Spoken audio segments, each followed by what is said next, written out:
This is episode number 68 of the Animals at Home podcast.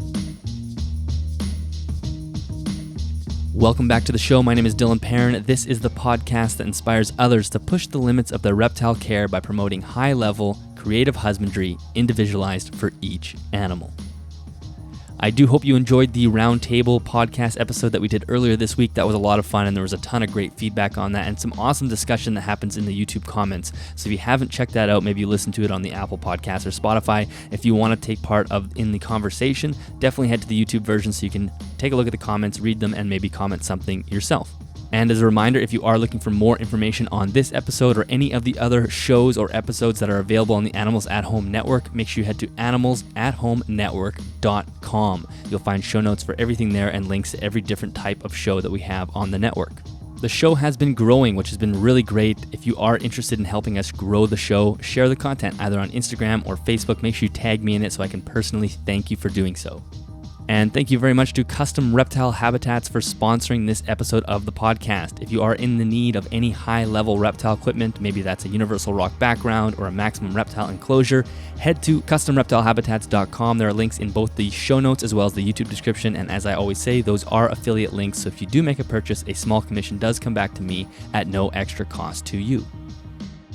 All right, let's jump into today's episode. Now, this is a topic that we have yet to cover on the podcast. We have well over 75 or probably closer to 80 episodes or different shows on this network, and we have not discussed this topic specifically, and that is Nidovirus. I am sure you've heard the term kicking around. It pops up from time to time on social media or on forums and whatnot, or maybe you've seen a YouTuber talk about it. But Nidovirus is a serious virus that mainly affects pythons, specifically ball pythons. It seems to be rampant, and I think it's actually a lot more serious than many of us keepers are aware. There are some researchers that even suggest somewhere between 10 and 20% of ball pythons are infected with Nidovirus. Of course, the fact that there are asymptomatic carriers and whatnot makes things even more complicated, and as a human being, it's even more topical right now because the coronavirus, there are some similarities in the two. So today I'm speaking with Elijah Snyder, who is a keeper out of Illinois and literally has a wealth of information on this topic. He's personally dealt with it himself, and he's done an amazing amount of research on it and really is well versed on it and gives some fantastic tips and recommendations for not only how to quarantine, but how to manage this virus and how to put precautions in place so we aren't spreading it unknowingly. I really enjoyed this episode. It really opens your eyes up to some things that we are seriously doing poor in the hobby. Biosecurity is a big one, and let's leave it at that. Let's jump into the episode, and hopefully you find some very, very valuable information in this. I know you probably will, and I will catch you on the other side. Enjoy. Elijah, welcome to the show. Thank you very much for doing this. Hey, thanks for having me on. I know we kind of synced up on one of the online platforms and had a little chat, and thanks for the invite. It's great to be here. Well, I'm always looking for different topics that we haven't covered, and this is definitely not only a super important topic, but also one that I haven't covered at all. So I'm super excited to get into this with you, and we can kind of unpack it for the listeners here. But first, let's rewind back a little bit. I just want to get a little sense of your background in the hobby. How did you get started, and kind of how did your journey take place? So that's going to be a little bumpy ride. So originally I'm from Florida, and Florida has a great amount of biodiversity. Sort of the interesting thing too is that some of the earliest, I would say, reptile importers / keepers / breeders are also down there. You'll see there's, Tom Crutchfield, a little bit, more modern might be Tyler Nolan, his protege or however you want to say it. So they're down there in the Florida area. There's a great number of awesome animals down there. So some that are native. So you've got, the Florida king snake, which is a wonderful animal. You can go grab wild ones. There might be a couple drops of blood, but for the most part, they're even wild ones are for the most part kind of handleable. You can find some corn snakes. You can find garter snakes on rare occasion. There's brown water snakes, of course, but not to be confused with moccasins. Mm-hmm. There's rattlesnakes. There's just all sorts of fun stuff down there. So when I was growing up, it was before the hurricane. There's the infamous hurricane. I don't remember exactly which one it is, but there was a hurricane that destroyed a breeding facility. And I'm sure you've heard of that because that's what kicks off all of the Burmese and the Indian rock pythons and all of these topics down in Florida. Some people believe is that a legit story, or is that kind of an urban myth, or there's some actual concrete evidence towards that? That is 100% the story. The reason that there are invasive Burmese is because that facility was destroyed in a hurricane. Some people say, well, they should have built it better. Florida always has hurricane. No, this was a ridiculously strong hurricane. I'd have to double check. I don't remember what the name of it was, but it destroyed all sorts of stuff. It destroyed campuses. It destroyed parts of an airport. It wasn't like somebody had all these snakes inside of a shack and the shack got blown over. It was like a real facility, but everything got destroyed around it as well. Right. Right. And so that sent a bunch of snakes out into the open. Of course, Florida is a great place for wildlife like that. It doesn't usually get that cold very often.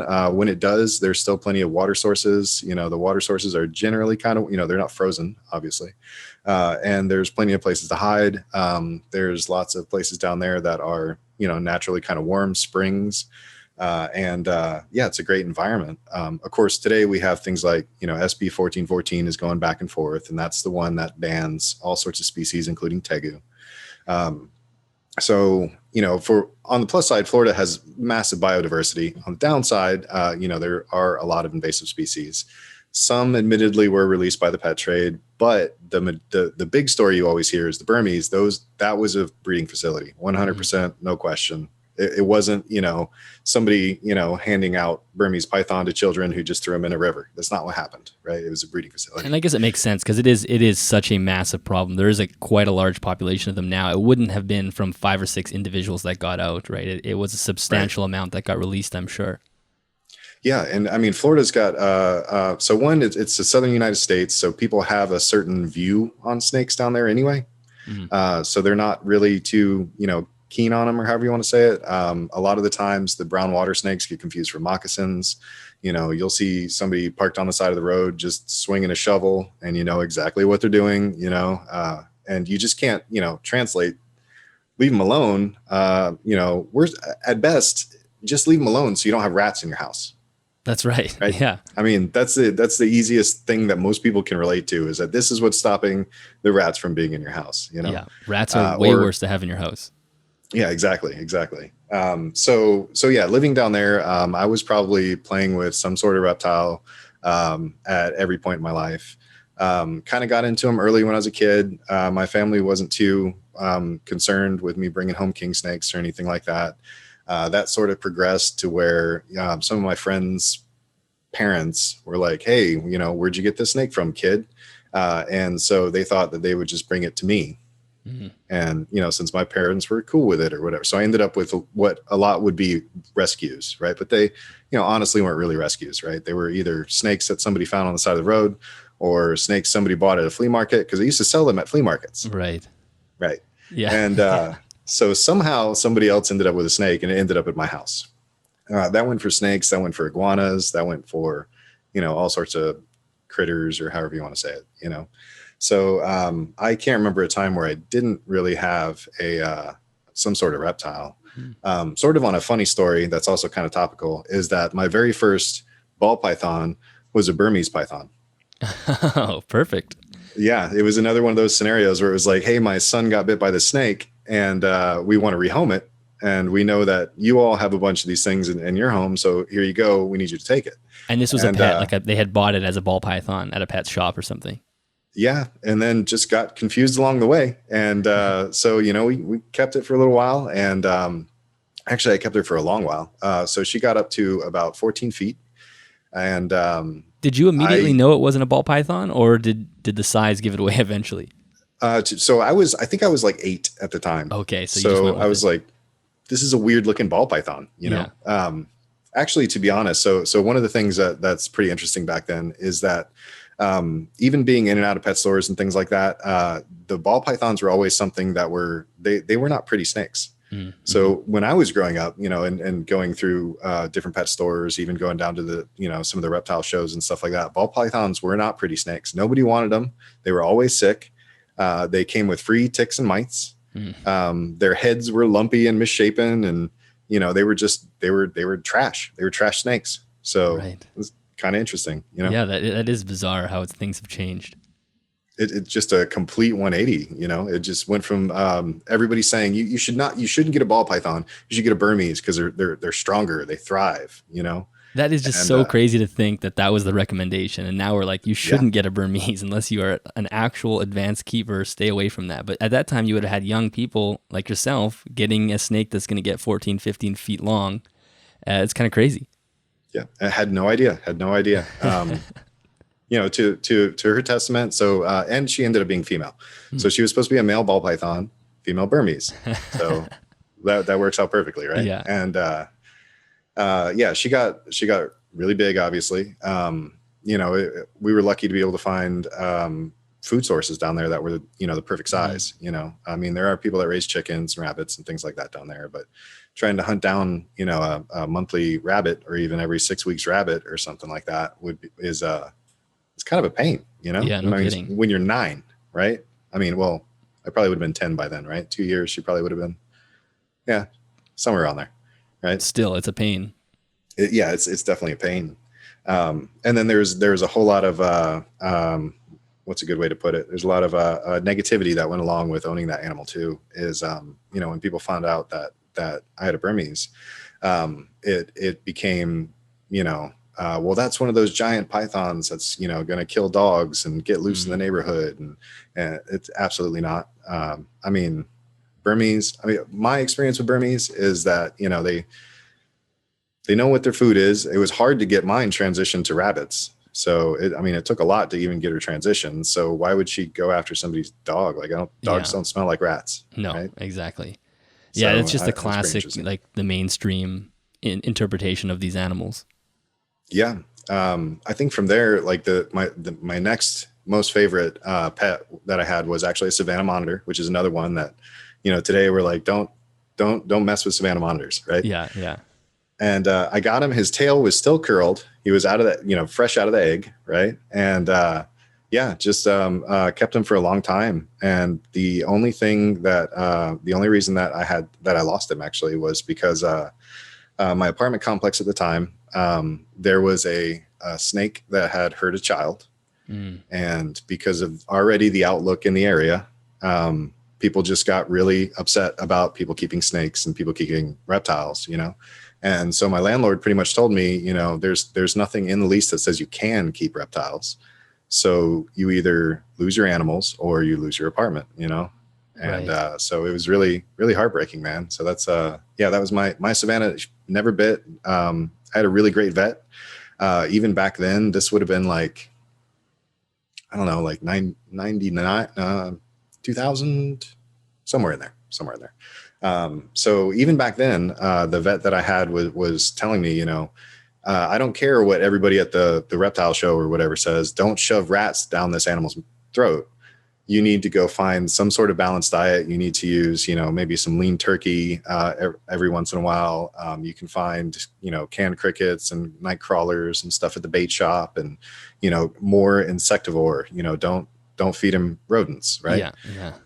And that for sure, 100% honesty, I didn't know that. So I would have shoved rodents down his mouth and he would have died in 2 to 3 years. Right. Definitely. Yeah. It's funny how some of that happened. We can find examples of proper good wisdom and care from, 20 years ago or 15 years ago. And a lot of it gets kind of deleted as we go. You have breeders that say just pump rats, get them to go big, and then that stuff gets disappeared. And then you look back in textbooks and you're like, well, we were saying the proper things 20 years ago. What happened? Right. So weird. And that's kind of universal. One of the things, this is way off topic, but just one of the things that I always think is kind of funny, and it's a little bit pedantic, right? But it's when people say hognose snakes have rear fangs with channels that dispense the venom and they pop toads with it. It was really recently, like 200 years ago, that people really looked at the fangs on a hognose snake and never found channels. Not only that, but also recently with imaging that we have, we can find out that there's actually no connection to those teeth. And the Duvernoy's gland, there's a lot of debate about exactly what that is too, whether it's just a large salivary gland or what exactly it is, right? But there's no actual connection to any dentata. So unlike a mangrove snake, for example, or a false water cobra, that doesn't work that way. It absolutely does not work that way. And we've known that for 200 years. And we still say it. And we still say it. Everybody repeats it. You'll see, all over YouTube, all over cable, all over everything this is a hognose snake. And, it, shoots venom out of its fangs. And it's, nope, that's not it. Yeah. It's just kind of interesting. It's very interesting. The hobby and the reptile world is full of those strange myths that just float around. So anytime they can be popped is a good thing. Yeah. Like a toad. No, not like a toad at all. Yeah, that was another one. Is there's no advantage to hognose snakes with toads or anything like that. It's just by mechanical force, or however you want to say it, it's going to get that toad down. It doesn't matter if the toad's trying to blow itself up or not. So, yeah, just like any garter snake or anything is going to eat the toad like that as well. Yeah, no, absolutely no problem. Yeah. So it's just kind of interesting. Just little stuff like that. But yeah, so let's see. So from there, I had my Savannah. I was kind of working with California king snakes, Mexican black king snakes. With it being Florida most of the time. So in the summer, it was definitely warm enough. And then in the winter, everybody had, their heat kicking. So it was definitely warm enough. I didn't even need an incubator for king snake eggs. They're like around 78 to 80 degrees, if I remember right. And so it was pretty much incubated at room temperature, and I was producing king snakes. The price that I was selling Mexican black king snakes for is laughable now, because I remember selling them for like 25 to $50. And if you go and you look online right now, it's 10 times that. Yeah. Right. It's $250 is you're doing good. You got a deal on that Mexican black king snake. Right? Exactly. Yeah. It's very, the economics of the reptile trade is another fascinating thing. And I'm sure we'll kind of get into that a little bit. We talk more about ball pythons, but it is very interesting how things fluctuate and swing like that, where you would have been making good money back then had it been the prices today. Oh yeah. I would definitely have a nicer apartment. There'd be some better stuff back here, I think. No more student loans, right? Yeah, exactly. Let's see. I had a few seasons, quite a few seasons with ball pythons. I only had 3 ball pythons, and one of them it was one of those, like, whatever I could do, scrounge money, save, eat ramen noodles, the whole thing. And I remember I got a hold of a Graziani pastel, and you don't even see those anymore, really. I've never even heard of that. Yeah, it's so the there was do you know, have you heard of Graziani? Then it's ringing a bell, but for some reason it's not at the tip of my tongue. Yeah, this guy, he's bred snakes for, I don't know, like 40 years or something like that now. In the States, or? Yeah, in the States. In the US. Okay, interesting. He's down in Florida, right? He is law enforcement. He got his arm twisted up by a gator, I think it was. Wow. He still works with alligators. He's got a park down there that is, I'm blanking on what the name of it is, but he's a super easy guy to find. Kind of, that's Graziani, just Graziani. And yeah, he had a line of pastel, and those were the ones that I stumbled on. And at the time, like, I hadn't seen anything like that before. Paid a ridiculous amount of money for it, got it, and bred that a few times. That snake passed away from egg binding. And that's another whole, don't even know what to do about that, right? The male that I had at the time, he was given to a friend of mine, and the female that I had, I kept for years. She was just a normal female, weird looking, because that's how I bought her, right? Yeah. And so I named her Gran, just because she just looked like I don't know. I just decided to name her Grandma. I don't have a good reason, but yeah, her name was Gran, and she finally passed away in like 2016. And oh wow. So we have a really trustworthy vet, and so we got them to do the necropsy, and it was Nidovirus. So I had her for like a decade until she died of Nidovirus. And was she presenting any RI symptoms or anything, or did she just kind of pass away, and then when you got the necropsy, it showed Nido? Well, so that's where it gets kind of interesting, right? So again, kind of explaining how I grew up in the industry and everything. Ball pythons were just 6 snakes, right? So yeah, I couldn't tell you how many or how often it occurred, but every now and again she'd have a little bit of drool, right? Every now and again, you'd hear some ticking. So we'd give her a little bit extra, humidity, maybe try to get her a little bit more comfortable. And she'd be over it within 2-3 weeks and back to the way she was before. Right. And so the final so we'd go to the vet. The vets in Florida, there was one really amazing vet. Some of the other vets, not so much. Some of them were kind of like, well, here's the face and here's the butt. Yeah, that's a snake. Yeah. Looks good. Right. And, not to trash vet. I love vets. But yeah, it's just like anything else, just like a mechanic. It's just like a doctor. It's just like your cable guy, whatever it is. Some you get good ones. Sometimes you get ones that aren't so good, Yeah, exactly. So it is what it is. But so at the time, I was a little scared of antibiotics because we did give her a full round of antibiotics when she got one of her respiratory infections. But I also had a king snake that started to kind of have sort of a similar kind of respiratory distress. And so I was given Baytril. And in 2020, never ever accept Baytril from your vet. That's all I'm going to say, because Baytril is a broad spectrum antibiotic that's usually used with small animals. It's super cheap, and we know today that reptiles will often have a very bad reaction to it.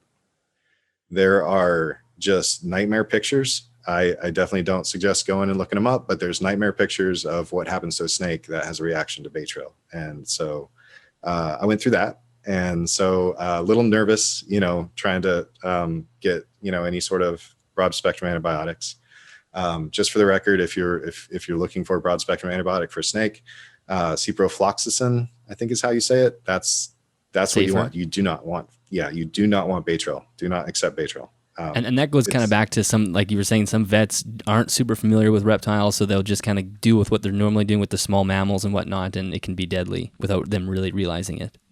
Yeah, absolutely. And that's what happened. That's where you can't really, hate on the vet too much, right? It's not like they said, what I'm going to do today is I'm going to kill some snakes. They didn't wake up that way, Yeah. So, people make mistakes, especially down in Florida, I would probably bet more people were bringing, rabbits and things like that to an exotics vet than, king snakes, right? Right.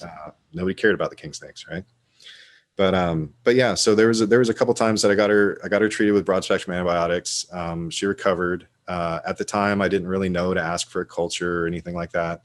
The one time I did ask for a culture, I got back just generic, just normal stuff. Like I think there's like staph and E. coli and stuff that's in your environment every day. Right. We didn't think anything of it, but ultimately, that should have been the first hint that if I have an animal that is, having a symptoms of an infection from something that's normally in the environment, that animal is probably immunosuppressed and there's something else going on, Right. But that was long before, we really even knew about this family of viruses, right? 2014, 2015, I think it was, is when they really started publishing papers about it. Isolated it and all that good stuff. So yeah, that's full disclosure is I've kept snakes and I have for sure sold snakes that had Nidovirus and I didn't even know it. Right. And I think that's a sort of pervasive across the hobby, really. That happens a lot. And even when you go back to like 2010, RIs were common, right? They pop up and it's always the same. Oh, just add some heat, give it a little bit of humidity and give them a few days or so and it'll clear up. And that was just kind of the treatment for these types of things. And it probably turns out that was mostly something more severe going on without anyone really knowing until we started, uncovering Nido. Yeah, absolutely. There's at least one researcher that he's questioned before if the majority of cases of respiratory infections were just Nido and we didn't know it. Yeah. So again, in the example of my snake, I know that, when I did finally get her taken in for one of the times that she had a respiratory infection and we got it cultured, it was just, normal stuff in the environment. And we didn't think anything of it. So that was definitely 100% confirmed. That was Nido, right? She was most likely immunosuppressed and that's how she got the respiratory infection. So as far as your journey into the Nido experience and biosecurity, we can call it. Was that I guess that was the initial straw that broke the camel's back that would send you down sort of looking at this at a deeper level? So it definitely was. And it's one of those scenarios where, you lose a member of the family, right? Like I mean, I had her, it had to have been like a decade. I'm not sure exactly when I got her, but I mean I had her for a long time. She was part of the family, a really great snake, bred her a couple times. She's a really, really amazing, I don't know, just part of the family, Yeah. And so just like anything else, you roll through, the whole, what is it, that thing, the denial and anger and negotiation, the 10 stages of grief or whatever it is. Yeah. Something like that. Right. Yeah. So, I mean, personally, when it gets to a certain point, there's, so I get told that my snake got killed by a virus, and I'm like, no, that's not true. That can't be true. Where did she get a virus from? Right. And, so you start that's not true. Then, you get angry about it. Like, well, why didn't anybody tell me about this? You know? Then you start, trying to figure out like, well, what could I have done differently? I couldn't have done anything differently. Is the answer. Right. And then of course, after that, I just kind of got obsessed with, what is this? Where does it come from? What other snakes get it? What in the heck is a Nidovirus? So that's where I was. And, I went through that whole thing, and then, just kind of forgot about it for a little bit. And then, all of a sudden, it's back in my life. Right. So it was at the beginning of this year, I received 5 snakes, and there was a whole series of events. So I called the breeder, reputable breeder, and, I told them, I'm going to be out of town. I want to test for Nidovirus. Do you all test for Nidovirus? And they said, we've got somebody here that's in talks with a bunch of researchers. He knows everything about it. It's not here. He's never seen it. And we're so sure we don't have it that, if you want to wait to test them till the end of quarantine, that's fine. Do that. Right. And, of course, their idea of quarantine being like 3 weeks or 30 days or something ridiculously small. Right. Yeah. So on day 45 with these 5 snakes, we got symptoms, took them to the vet. One was confirmed by a veterinarian, and then the other 4 were confirmed by vet DNA. I'll just say vet DNA because it's hard to say. So they were, all 5 were confirmed to have this. And it went downhill from there. I let them know, hey, I've got this. We waited to test, and, I got, well, we never spoke to you. I never spoke to you. We got, how do we trust results on a piece of paper? Do you normally get it via droid from Superman's Fortress, or how do you get medical records? Right. Like that's what this is. Yeah. What am I supposed to do? Like get a picture of the vet and the result and the PCR robot and the snake newspaper. Right. Exactly. And get all of this stuff in one single picture. Like that's the most ridiculous excuse I could possibly think of. So that was 5 snakes, and that was, so 4 of them, were not having a good day. It was, they started drooling. One of them had, some gram-negative bacterial infection, another thing that's generally common, but, ended up with it. We did try treating her with a broad spectrum antibiotic, and she didn't improve. One showed no symptoms and died overnight. So at the end of it, we were left with 1 snake that, was pretty much, asymptomatic. So the question becomes, did I have a snake that was asymptomatic, that was the plague walker? Right.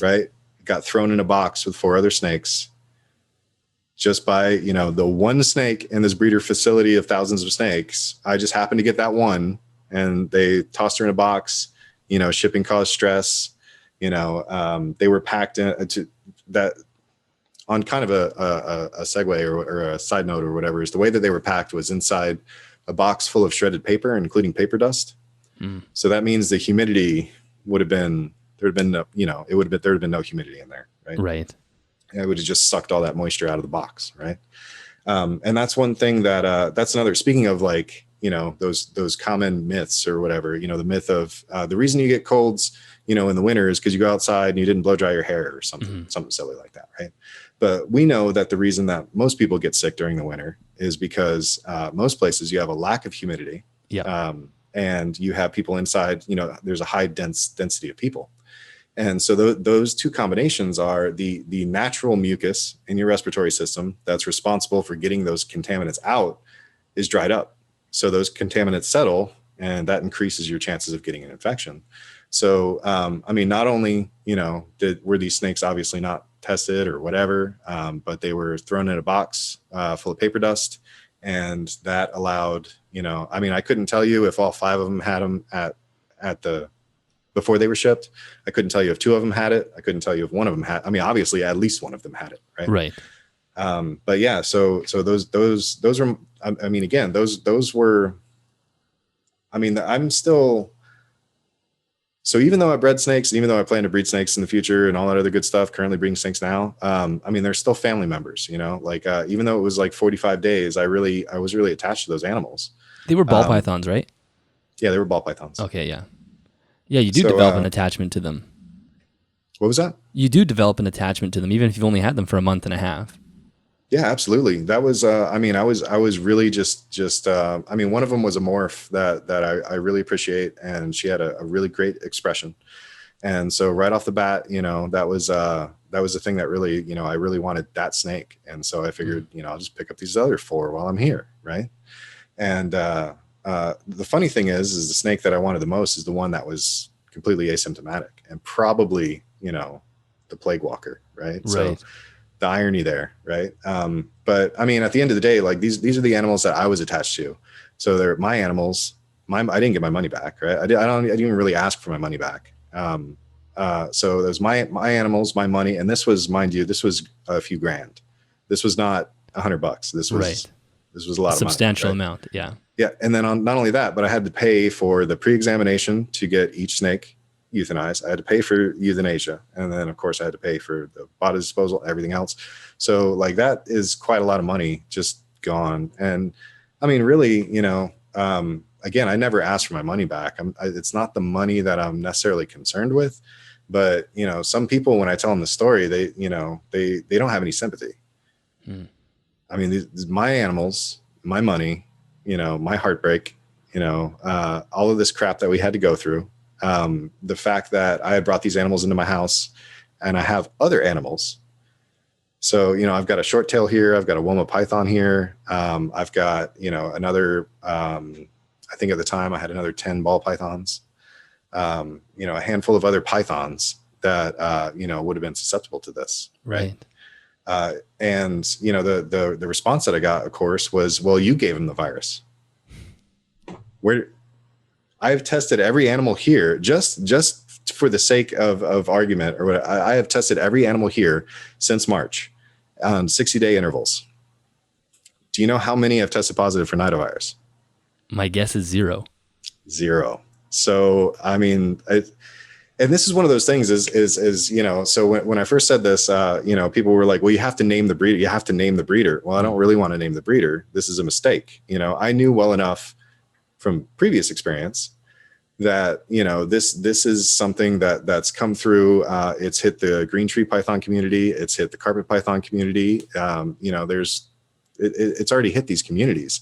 Yeah. Carpet Fest 2019, they raised $30,000 for Nidovirus research. There are people talking about Nidovirus. There are communities already affected with Nidovirus, and people doing work and research like Fish Head Labs and Research Associates Laboratory. That's also Vet DNA. You can see Vet DNA is a lot easier to say. Yeah. But there's people doing research into this. There's people aware of it. There's people talking about it. If you jump on YouTube and search for it, you'll find there's somebody from Belgium that lost his entire collection overnight. Well, not overnight, but pretty close. Because of Nidovirus. There's it's the only place it's not talked about is where the ball python community is. Right. Which is kind of weird. Yeah, that is very strange. The ball pythons are the most traded snake. That goes internationally. That goes, just through the mail, being purchased by people, being sold at pet stores. Ball pythons are super popular, and they totally deserve to be. They're great snakes, wonderful animals, right? But you would think that the most popular pet traded snake, people would, mention, hey, there's this virus that goes around, Yeah. but it's just mysteriously quiet, It's very it is very mysteriously quiet. So when you brought those 5 animals home, obviously you did a great job of quarantining because you don't have any positive tests in your room. Did you just have them in a completely separate room? At this point, you've already had experience with Nido, so you were probably pretty strict on your quarantine. Maybe you could just quickly lay out what you did to make sure you didn't have that super contagious virus transfer to your other animals. Sure. So in addition to Nido, there's Nidovirus, Mycoplasma, and then of course mites. And those are the 3 that I've dealt with. There's, generic kind of respiratory infection, maybe, but not really. Every now and again, you might get an animal that has like a stomatitis, and that's either from, rubbing their nose or something, whatever, stars align, whatever happens, and they end up with a little bit of infection in their mouth. But those are the 3. So Mycoplasma kind of looks like a respiratory infection. It's that one is kind of strange because you can get it too. It's just it's a bacteria, right? So it's just like E. coli. You can become infected with E. coli. Not to start up the whole E. coli, salmonella, reptiles have it. Everybody has it. Your dog has it. You have it. So yeah, that bacteria is present, right? So Mycoplasma is one that it's just a bacteria. And mites, of course, you know about mites, right? Everybody should know about mites at this point. Yeah. And then of course there's Nidovirus. So between those 3 things, and I've had those affect my ball pythons, I've had them affect king snakes, I've had them affect, bearded dragon one time that I had some really funky stuff going on. He was a rescue. So we had to do a lot of stuff to get him healthy, and there was all sorts of stuff going on with him. But he's good. He was actually found out in the wild. Oh, wow. So wild caught Illinois bearded dragon, right? One of those wild caught Chicago dragons. Exactly. But yeah, so between those 3 things, sort of my MO, especially when it comes to pythons, and that it doesn't matter. We did this with Boma, we did this with a short-tailed python, we do it with ball pythons. There's Sterilite makes a gasket box. Yeah, the one with the blue clips down. Exactly. Like yeah, gotcha. So it's got like a foam gasket along the top. It's got the blue clips, so they're not really getting out. We drill holes in the side. If you want to, you can add, paper towels, over your ventilation holes just to make sure. When they're inside of quarantine, they don't get cocoa blocks or anything like that. They've butcher paper. And then, the hides are sometimes food whatever it is that's disposable, if it's a cereal box, whatever, and so that's generally my quarantine. The 5 animals, they all I had to get euthanized at the beginning of the year. So they had PVC hides. So, I mean, those are kind of expensive, but they're PVC. So you can take those, run them through the dishwasher or whatever you want to do. Right. Yeah. But the rest of it, so when I was told, hey, these animals have Nidovirus, well, all of those boxes are going in a garbage bag and they're going in the dumpster. Right. So 100% disposable. I don't, the containers are not that expensive. I think they're like $15 or something like that each. So, everything just in a garbage bag and it's got to go. It's just got to go, when it comes to things like mites too. I have never had a problem with mites. And because I do the same thing. So, you've got the gasket box, you've got, slap a paper towel over it, whatever you want to do.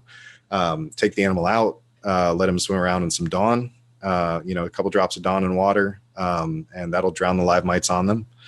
Most of the eggs will not be on the animal. Right. The mites are smart enough to say, oh, well, do I want to lay my eggs on this thing that's moving and they're going to fall off? No, I want to go find a solid, a wall, something. Right. Yeah. So most of the eggs are going to be in the container. So if you want to take that container and, get a teapot or a clothing steamer or something that gets hot, boiling water, and just give it a couple splashes and that's it. That you've killed all the mite eggs in the container. You've drowned all the mites on the reptile. Repeat again, 2 to 3 weeks. You don't have mites anymore. Yeah. When you compare it to something like a virus, mites are like a dream to deal with. Right. Well, actually, so when we look at things like when we look at nidovirus, what's actually what is really going to surprise you is how fragile this thing is, right? So this certain family of viruses is actually enveloped in a layer of fat, right? So what destroys fat? Soap. So Right. regular plain detergent is Kills enough it. to knock out nidovirus. Yeah. Wow. That's amazing. You don't have to go and get anything special. You don't have to, it's regular plain soap kills nidovirus, which, if you compare it to other animals, so parvo, you're not killing parvo with regular plain soap. You do a pretty good job, but you're not killing it. You're not getting rid of it totally. Right. Right. So there, definitely 10% bleach, go nuts. Right. But when it comes to nidovirus, yeah, something even as simple as soap is enough to kill most of these viruses. Of course, you also don't just use soap. Don't stop there, of course. But yeah, soap can kill it. 10% bleach is the go-to. That's the thing that people have been using for so long. I mean, if you look at some of the older breeders, it's always been 10% bleach everything. Right. Some of the newer keepers, some people are getting a little, switching it up a little bit, using things like peroxide and stuff like that.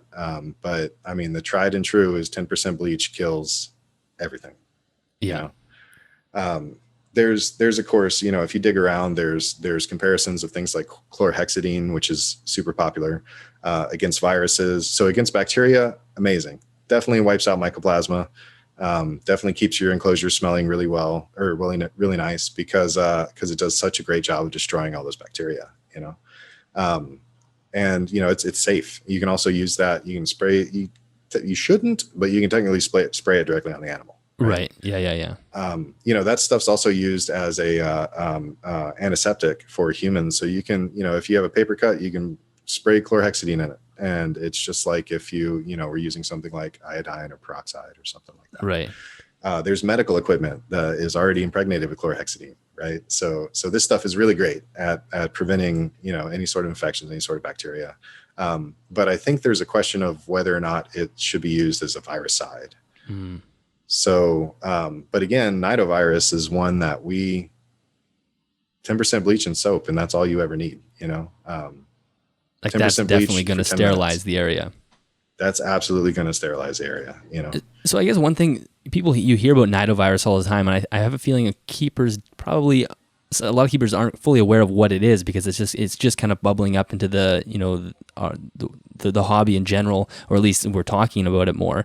And nidovirus itself is actually a very broad term, right? It's not just a specific thing. And I think that's what a lot of people think. It's like, oh, it's a specific thing, but it's actually very, very broad. So maybe you could kind of just briefly lay out how broad it is, and we're probably not dealing with this single strand of virus.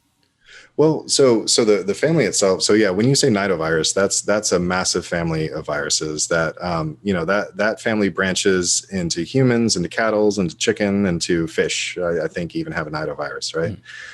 There are I think it was in the Frontiers report, they went through and sampled a lot of snakes, and they found nidoviruses and colubrids. Totally didn't affect them. Had no, just didn't have any effect. So that one's pretty interesting. But when we start to really drill down to it, the thing that we're really talking about is ball python nidovirus. There's also a Morelia nidovirus, and there's a green tree python nidovirus, which is weird because technically Morelia. But anyway, so each one of those viruses were named after the animal that it was isolated from. So, in the case of ball python nidovirus, obviously came from ball python. There's, again, the cross-section from Frontiers. They show that there is a possibility of cross-infection. So, a ball python can get green tree python nidovirus, probably, vice versa. And some of the other, when I don't remember what the percentages were, so I'm not gonna try to provide the wrong information. But when they did a comparison, they weren't identical between things like colubrids and ball pythons, and boas and ball pythons and things like that. But specifically, I mean, especially when we're talking about ball python nidovirus is the one that we're very much talking about. But yeah, the term nidovirus is confusing because there's even a nidovirus for blue tongue skinks, and they're more than likely not passing that to snakes, and snakes aren't giving it to them, and they're not suffering any ill effects from it. Well, and I think did I read that right? That coronavirus is a nidovirus as well. So yeah, it's so coronaviruses are, I think they're the superfamily. So real quick, so computer science, not a doctor, just play one on this podcast, right? Yeah. So yeah, definitely double check me. But I believe the superfamily is coronavirus, and then it cuts down into nidovirus. Okay. But yeah, so if you look at the tree, or if you look at a tree of coronaviruses and nidoviruses, you'll find SARS, MERS, SARS-2, which is of course the current pandemic. Yeah. They're all related. On kind of an interesting note, there's also it's called IBV in chickens, and it's infectious bronchitis virus or something like that. But so it causes the same symptoms and disease, right? So disease is, the effects of the virus, right? It's what causes because you have the virus, right? Not necessarily the virus itself. So the disease that's expressed by, this IBV in chickens, ball python nidovirus and ball pythons, and then of course SARS, MERS, and SARS-2 in humans is that you have severe respiratory distress. And then a lot of it we still don't understand. If you follow the current news, people talk about cytokine responses and sudden death and seizures and all of these different things. So we don't really have a way. I can't really ask my ball python if it's had a seizure recently, right? So I'd have to be there for it. So are these snakes having seizures? I have no idea, right? But for the most part, the symptoms are pretty much identical. The same thing with the chickens. Severe respiratory disease is a result of the virus. So yeah, all of them pretty much interrelated, exact same disease, exact same symptoms. Yeah, and it's so interesting knowing that, you were saying in the early days, ball pythons were just known as sickly animals, and, Right. they're bubbling and whatnot and having mucus at the mouth, and it really makes you wonder, or it doesn't even really make you wonder. It's almost obvious that must have been Nido coming up. These animals were stressed, they're getting sick, and boom, it just gets spread right across the whole country. Yeah. And I mean, there's a question of, just like all of the other coronaviruses that you see, there's a question of asymptomatic carriers. And there definitely are. Fish Head Labs has I believe it's a green tree python that they've had for 4 years now that throws a heavy viral load every single time and has absolutely no symptoms. So if you were to go and, let's say that you handled that snake, or if that snake refused to eat the mouse that you offered it, let's say, grabbed it, dropped it, and then you're like, oh, well, let me just grab this mouse and give it to the next one over. Well, the next one over is pretty much going to have a really bad day, right? Because you've just infected it with nidovirus, right? But you would have never known.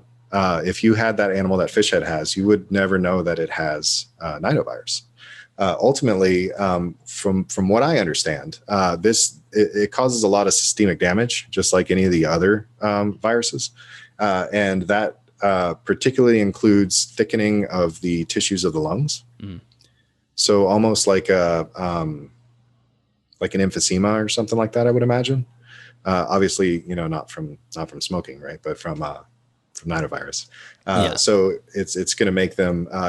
They're going to be immunosuppressed because their body's dealing with that virus, and then they're going to have trouble breathing, and that is probably what's eventually going to kill them. In some cases, those symptoms won't express themselves for a very long time. In some cases, that animal will die overnight. Right. Like it's really the spectrum. There's actually a really great there's a YouTube video from a woman. I believe it's Gotta Love Carpet Pythons. Yep. Oh yeah, I know the channel. Yeah. Yeah. So she's got a carpet that she takes care of, maintains, and I mean, obviously, I don't know her exact protocols, but she maintains that animal away from her other animals.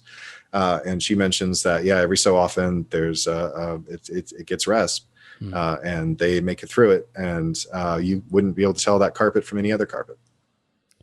Yeah, it is so interesting. And actually, she listens to the show, so she might chime in the comments somewhere with that. Yeah. But the asymptomatic carriers are the sort of the strange, and I think it's now with the coronavirus and COVID-19 going around, we kind of have a relation on the human side is there are lots of asymptomatic people that have it, and same with the snakes.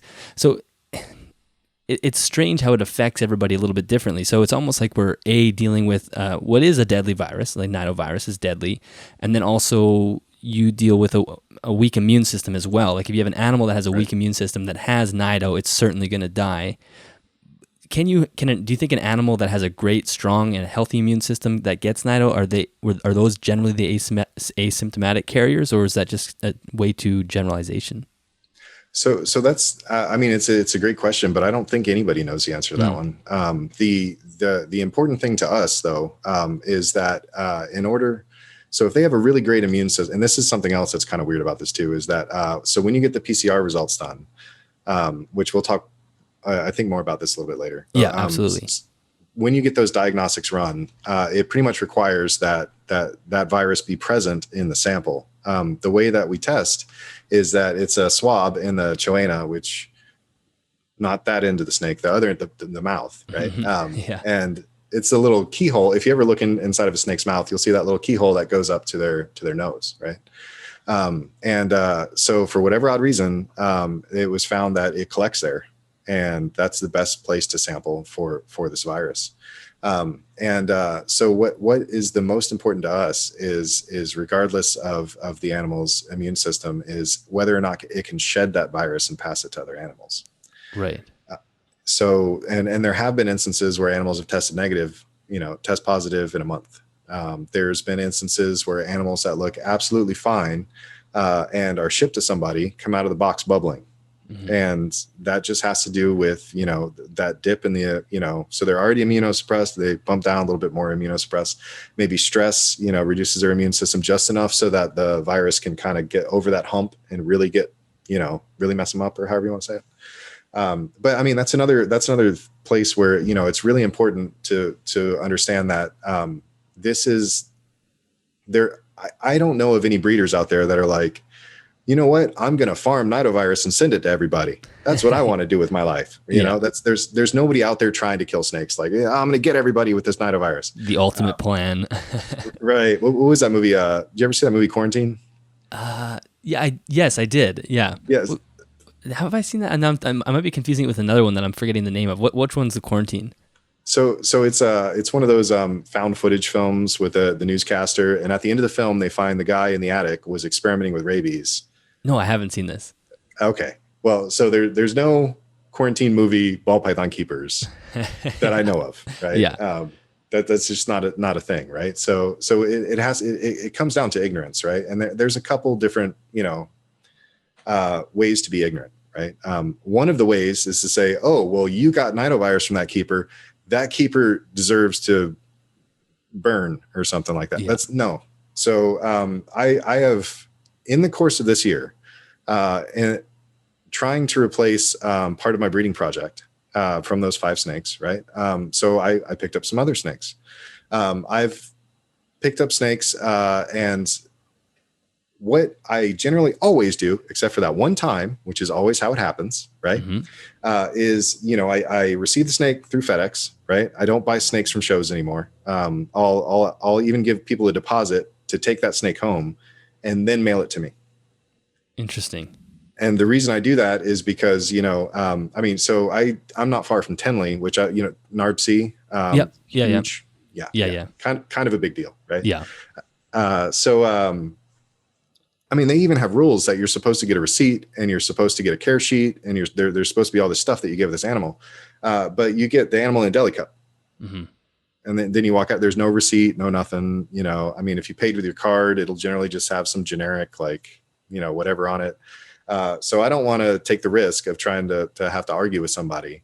No, I bought this snake from you. They're not going to remember me. They're in the middle of a show. It's hectic. Mm-hmm. Do they really need to be handwriting receipts? Not really. So to just save everybody headache, I'll give you money to hold that snake, and then you can mail it to me. Yeah, that's a good system. Exactly what snake you sent me. Right? Yeah. The additional thing that's kind of useful is that so the snake comes in a box. The box generally has a heat pack inside. I've never received a snake in too small of a box, right? They're generally kind of comfortable. They generally are inside of a bag. They generally are inside normal paper that's folded and not shredded paper. Like I mentioned earlier, that was just ridiculous, right?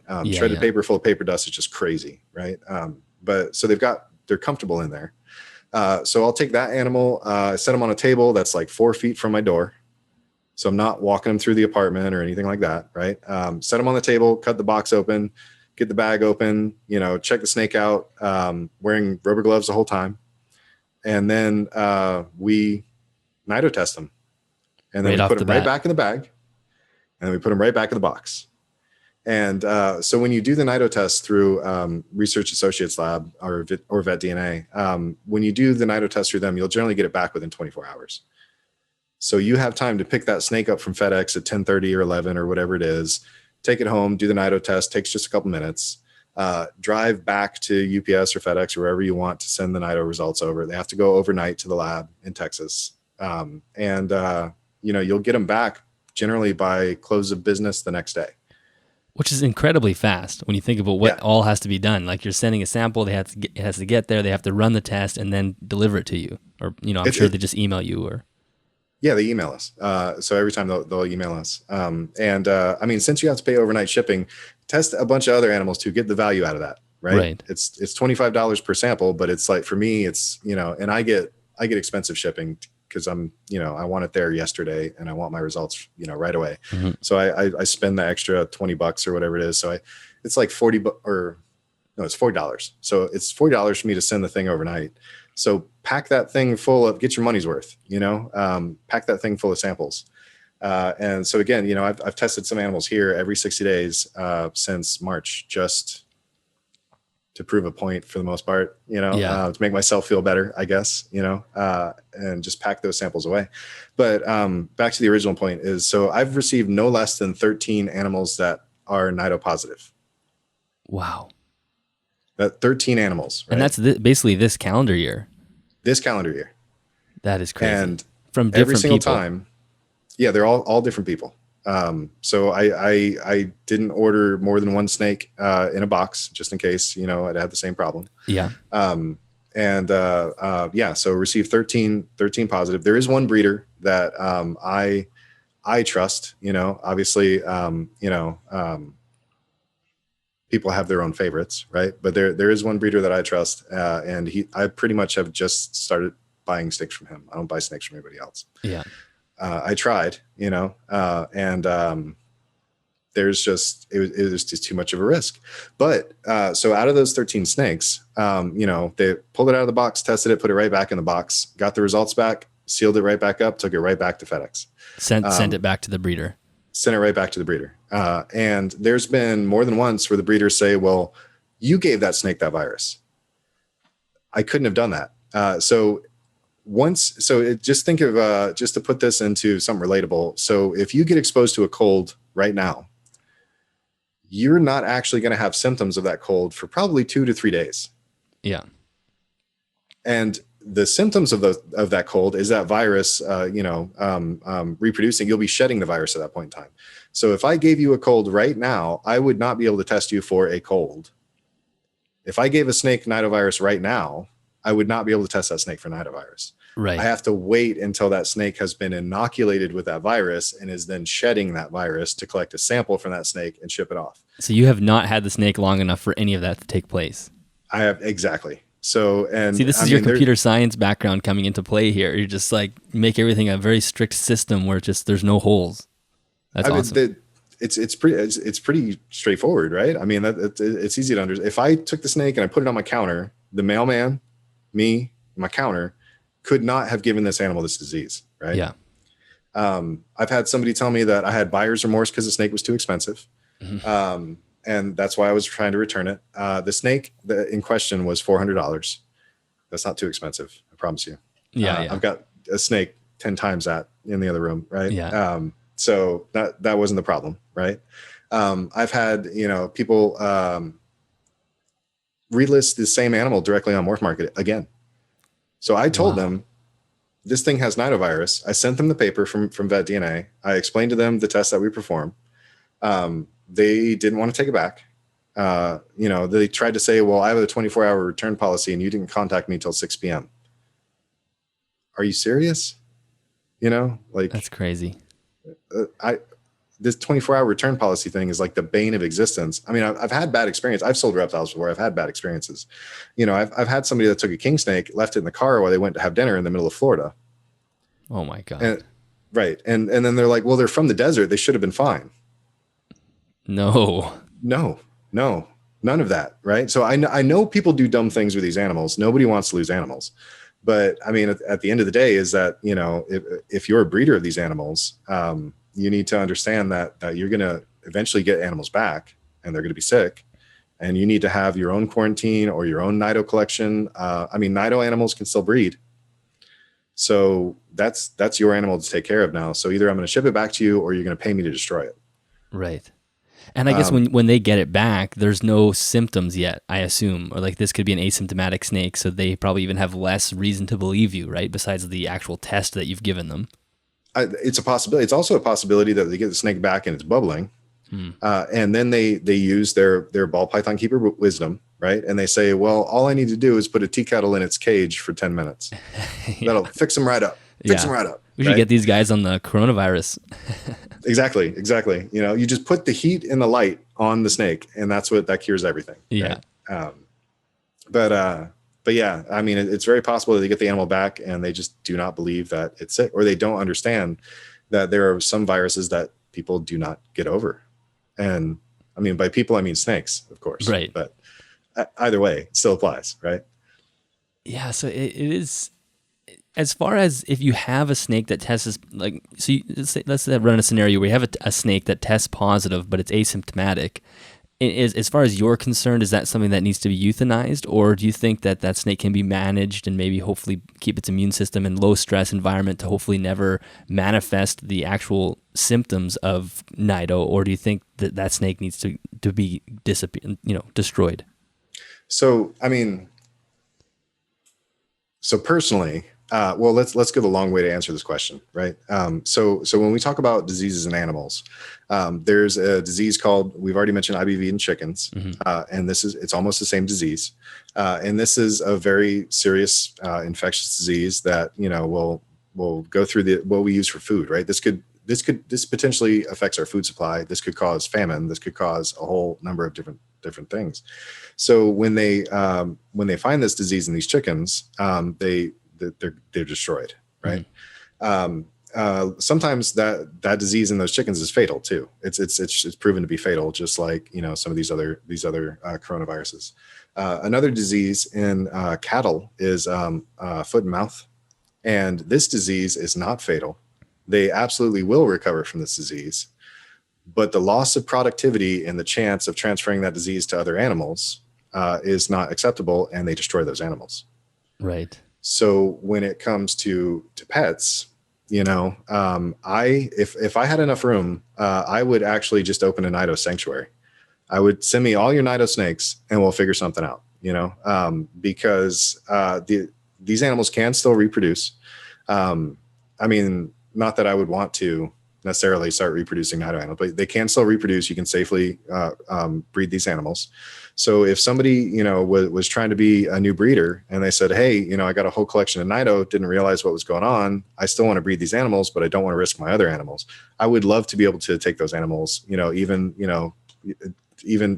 produce a clutch for them and send it right back, Right. I mean, just for the love of the animals, right? To keep this going, but I mean, at the end of the day, the reason that we chose to destroy the asymptomatic and the 1 out of 5, the reason that we chose to have her destroyed was because the severity of the other 4 was just, right. I mean, these animals were, I wish I had gotten it sequenced at the University of Florida. I didn't realize that was an option at the time, or I didn't think about it at the time. And for them to tell me exactly what this was, was this green tree python? Was this ball python nidovirus? What in the world is this? Because it was shocking. How much was going on.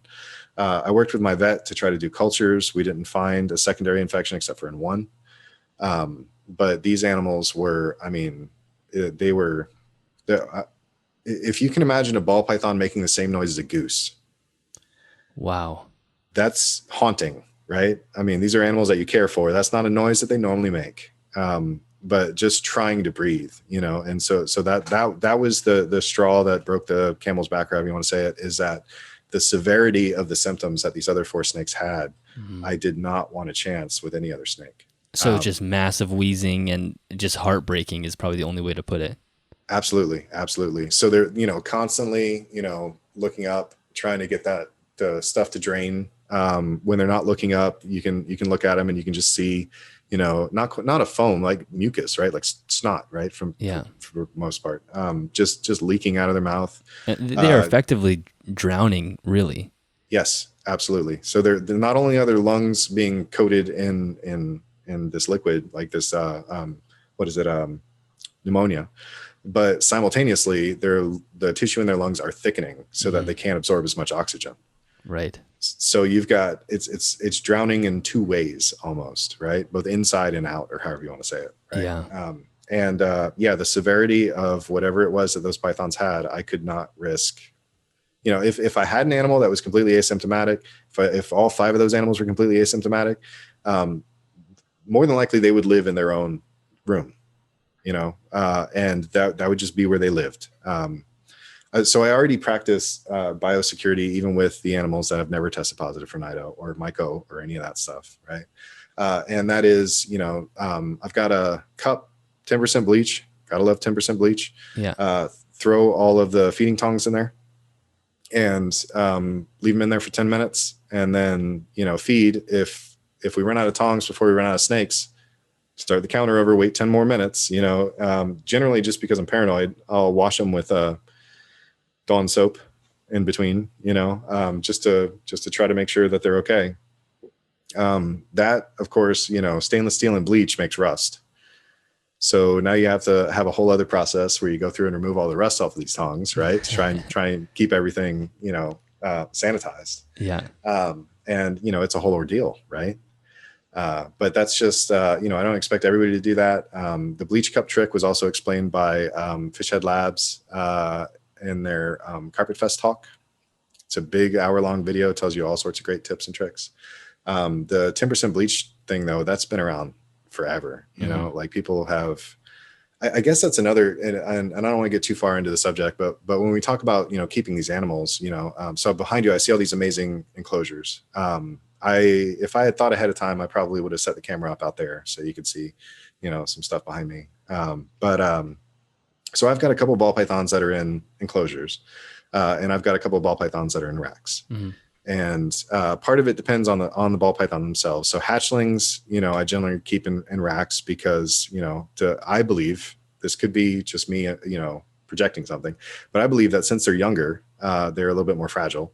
Yeah. So I want to make sure I keep that humidity up. I keep, that the heat up and everything else. So they're in racks.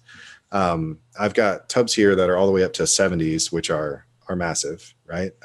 And so those would be, for a male ball python, they can't stretch out total length of the tub. So, right. I've got, I keep them in a variety of ways.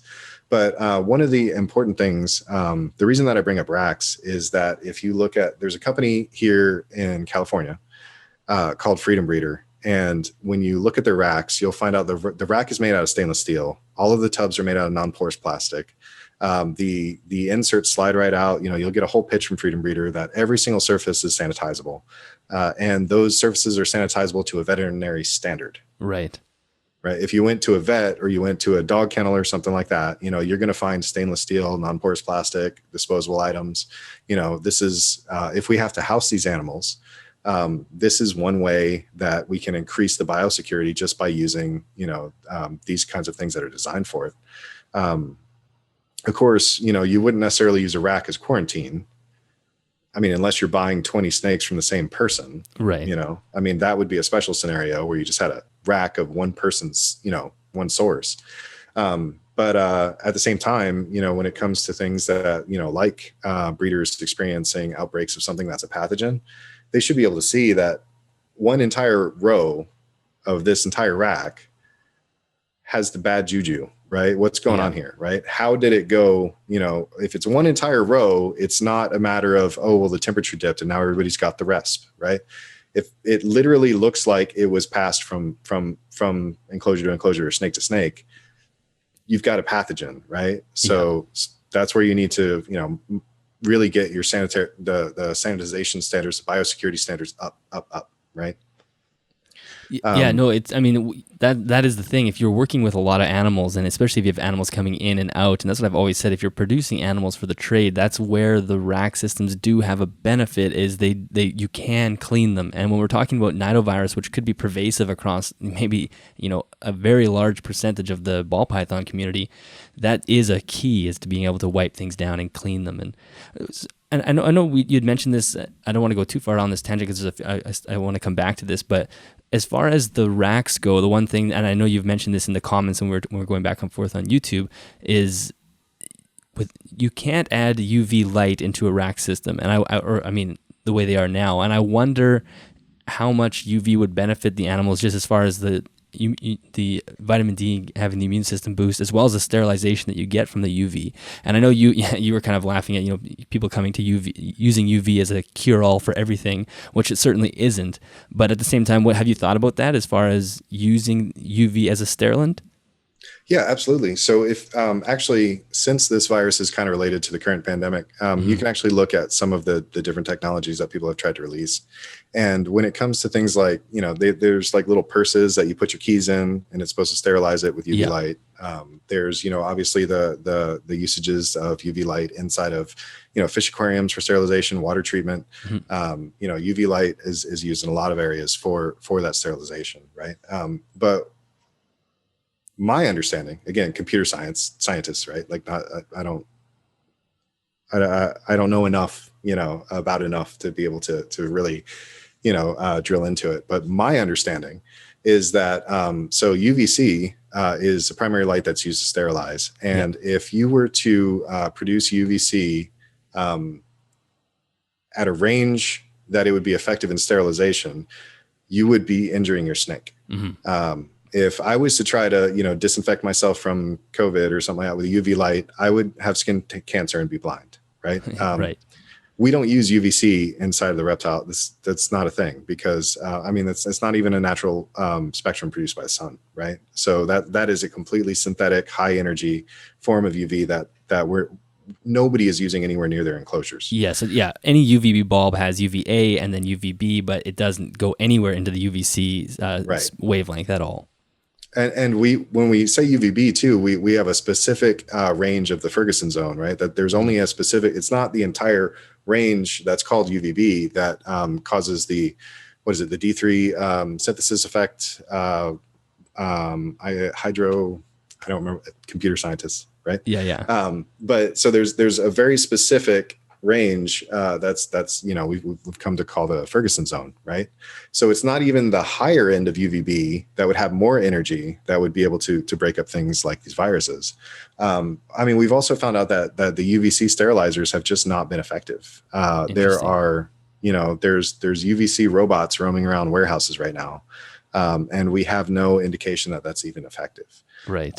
As far as the snake itself, so I have a couple different feelings about UVB. So for the animals that I have in racks, so the animals that I have in enclosures, they have UVB. It's the shade dweller bulb. I buy them from BioDude because it's an Arcadia bulb reboxed, right? Like, yeah, exactly. So whole thing, right? And I don't leave them on for 12 hours a day. I leave them on for about 4 hours a day, because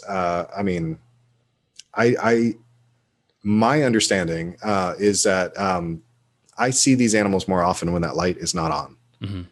Every now and again, I might see them doing the typical, this is my hide, I'll hang my head out here and wait, but I will never see them actually, moving around. This is my experience. This is my animals, right? You may have a different experience. But when it comes to ball pythons, I rarely ever see them out when the light's on. As soon as the light's off, I might see them out. I might see them stick their head out.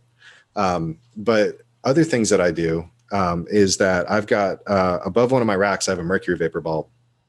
And so the mercury vapor bulb has further projection of UVB than the tube, right? That's the trade-off, right? So mercury vapor bulb, direct projection, tube, you've got it covers a bigger area, but it's shorter, right? Yeah. So I've got this UVB bulb that's above the rack. And so when I pull the drawer out, the snake is getting that light, right? I'll pick the snake up, hold them under the light, maybe do like a 10-15 minute sun bath, right? Yeah. But I don't expose them for like 12 plus hours a day. And I don't believe that that's really going to help. It's not going to help sterilize the cage, at least not for Nidovirus. Yeah. Maybe for some other things, maybe it could help with Mycoplasma. I don't know. But I really don't think it's going to help with Nidovirus. And as far as, the immune system boost and everything, these animals are carnivorous. And so, when you start feeding them rats, they're getting that precursor from the rat's liver. That's how they get their D3, or that's one way that they get their D3. Right. That brings a whole other question though, for some of these animals. So we know that the D3 synthesis happens in humans, it happens in mammals. We know that it happens in rats and mice. So should we be asking people to keep their rat colonies under UVB? Because that rat will already be teeming with, the D3 precursor or whatever it is, before the snake eats it. Yeah, it is a really interesting question. And I know we've talked about that before with insects as well. A lot of them do synthesize vitamin D, and should we be keeping them under UV as well before you feed them off? And it definitely opens up a whole other can of worms. So yeah, I think that makes sense. I mean, you're right that I know the UVC is what does all the sterilization of the viruses, so the bulbs aren't really going to do much there. As far as can an animal completely recover from having the virus? Like, so if I get a cold, it goes away and you won't be able to test for it. But if an animal tests positive for Nido, is that a life sentence? Yeah, it's a life sentence. The animals, as far as we know anyway. So again, the people that I would lean on the most would be Fish Head Labs, and they've kept a Nido collection for years now, and they've never recovered. So it isn't necessarily a death sentence per se. But it's certainly a life sentence. And of course, you can name similar viruses that humans can get. So right now, we recover from the current pandemic. We recover from colds. There actually is a coronavirus. There's like 5, something like that, viruses that compose the viruses that cause the common cold. And one of them is a coronavirus. And we get over that, in a couple of weeks. Right. So not all coronaviruses are the same, right? But as far as we know, these animals will never recover from Nidovirus. They'll continue to shed the virus. They'll be able to infect other animals, and that virus is systemically still causing problems. The extent of those problems are questionable. We know from some other viruses that there is a possibility for things like nerve damage, brain damage, organ damage. Is that happening in these animals? We don't know for sure. We know that there's lung damage that happens in these animals from necropsies that, Dr. Robert Ossoboff has a ton of photos, obviously graphic, that you can see of the effects of this virus. Tissue slide samples where you can see the thickening of the actual lung tissue. So we know that, it's a lifelong disease, they will have that virus for life, and the disease caused by that virus will persist for life. Right. So, and we've already touched on a few of these, but as far as where we are failing as a hobby, there's actually a lot to choose from in that question. But what are some of the main ones that stick out for you? So I think that there needs to be a little bit, I mentioned earlier, there's an ignorance of not wanting to talk about this. So, when it comes to, we already kind of touched on it earlier. When you bring this up in forums, whether it be ballpython.net or Morph Market forums or whatever it is, you don't have a lot of people engaged. Sometimes you'll see people release YouTube videos. Pack Pythons did an amazing series where he found out that he had something killing his snakes and went down this whole Nido road. And if you look in the comments of those kinds of videos, or if you look at some of the comments on these forums, you'll see people that say, that doesn't sound like Nido. You'll see, well, what does it sound like? I mean, so just tell me what it sounds like if it doesn't sound like Nido, right? Yeah, don't just... You got to say the second part of the sentence. You can't just write it off. Yeah. Plus, they have a positive test. Yeah, right. So that doesn't sound like. Well, what does Nido sound like? Is it an orchestra? Is it a violin? What does that mean? Right. Exactly. But you'll see, these words that are just denying. If you ask certain breeders about it, they'll say, "Oh, well, we've never had it. I've been doing this for 15 years and we've never had it." Well, you've been doing it for 15 years and you didn't know you had it. Right. You're either having a good time with Nido or you're having a bad time with Nido. because it is so pervasive, you know? So Jeremy Turgeon from Nerd, actually, I sent you the screenshot. He explained that it is the keeper's responsibility to test these animals. It's not feasible for Nerd to test these animals. And that there's, you know, obviously there's a ton that we don't know about it. But so his advice was that if you have more than 10 animals, you already have it. Right. So based on what we're hearing from somebody, I mean, Nerd is kind of a big deal, right? They're a huge supplier of reptiles all across the United States. You know, so if they're telling us that it's a keeper's responsibility to test for this disease, maybe we should start testing, you know. Maybe we shouldn't rely on breeders to test for it. Maybe we should take it into our own hands. You know, when it comes to the PCR test, you can do these at home. You don't have to go to a vet. You know, for better results, you should probably go to a vet, but you can do it at home. And, you know, as long as you're prepared to, you know, you have to do it correctly, right? The number one cause, well, we'll get to that later. I'll put that on hold for right now. But so, yeah, we've got a large breeder telling us it's the keeper's responsibility to test for this virus, right? So that's where, you know, as buyers, as consumers, we need to start testing for this virus. Maybe in some instances, especially when it comes to the small breeders, we'll have breeders that start proactively testing for this. So that way they know that, you know, they've tested that snake, you know, for 90 days. It didn't have it. They sold the animal. And then, you know, of course, everything goes the way that it should, is that, you know, the person who receives it also tests it, no Nidovirus, right? Of course, on the flip side, if, you know, somebody says, hey, this is positive, then, well, now that's where you got to figure out, you know, we'll send it back and we'll test it again, you know. But you have to figure out what you're going to do with these animals that are positive as a small breeder.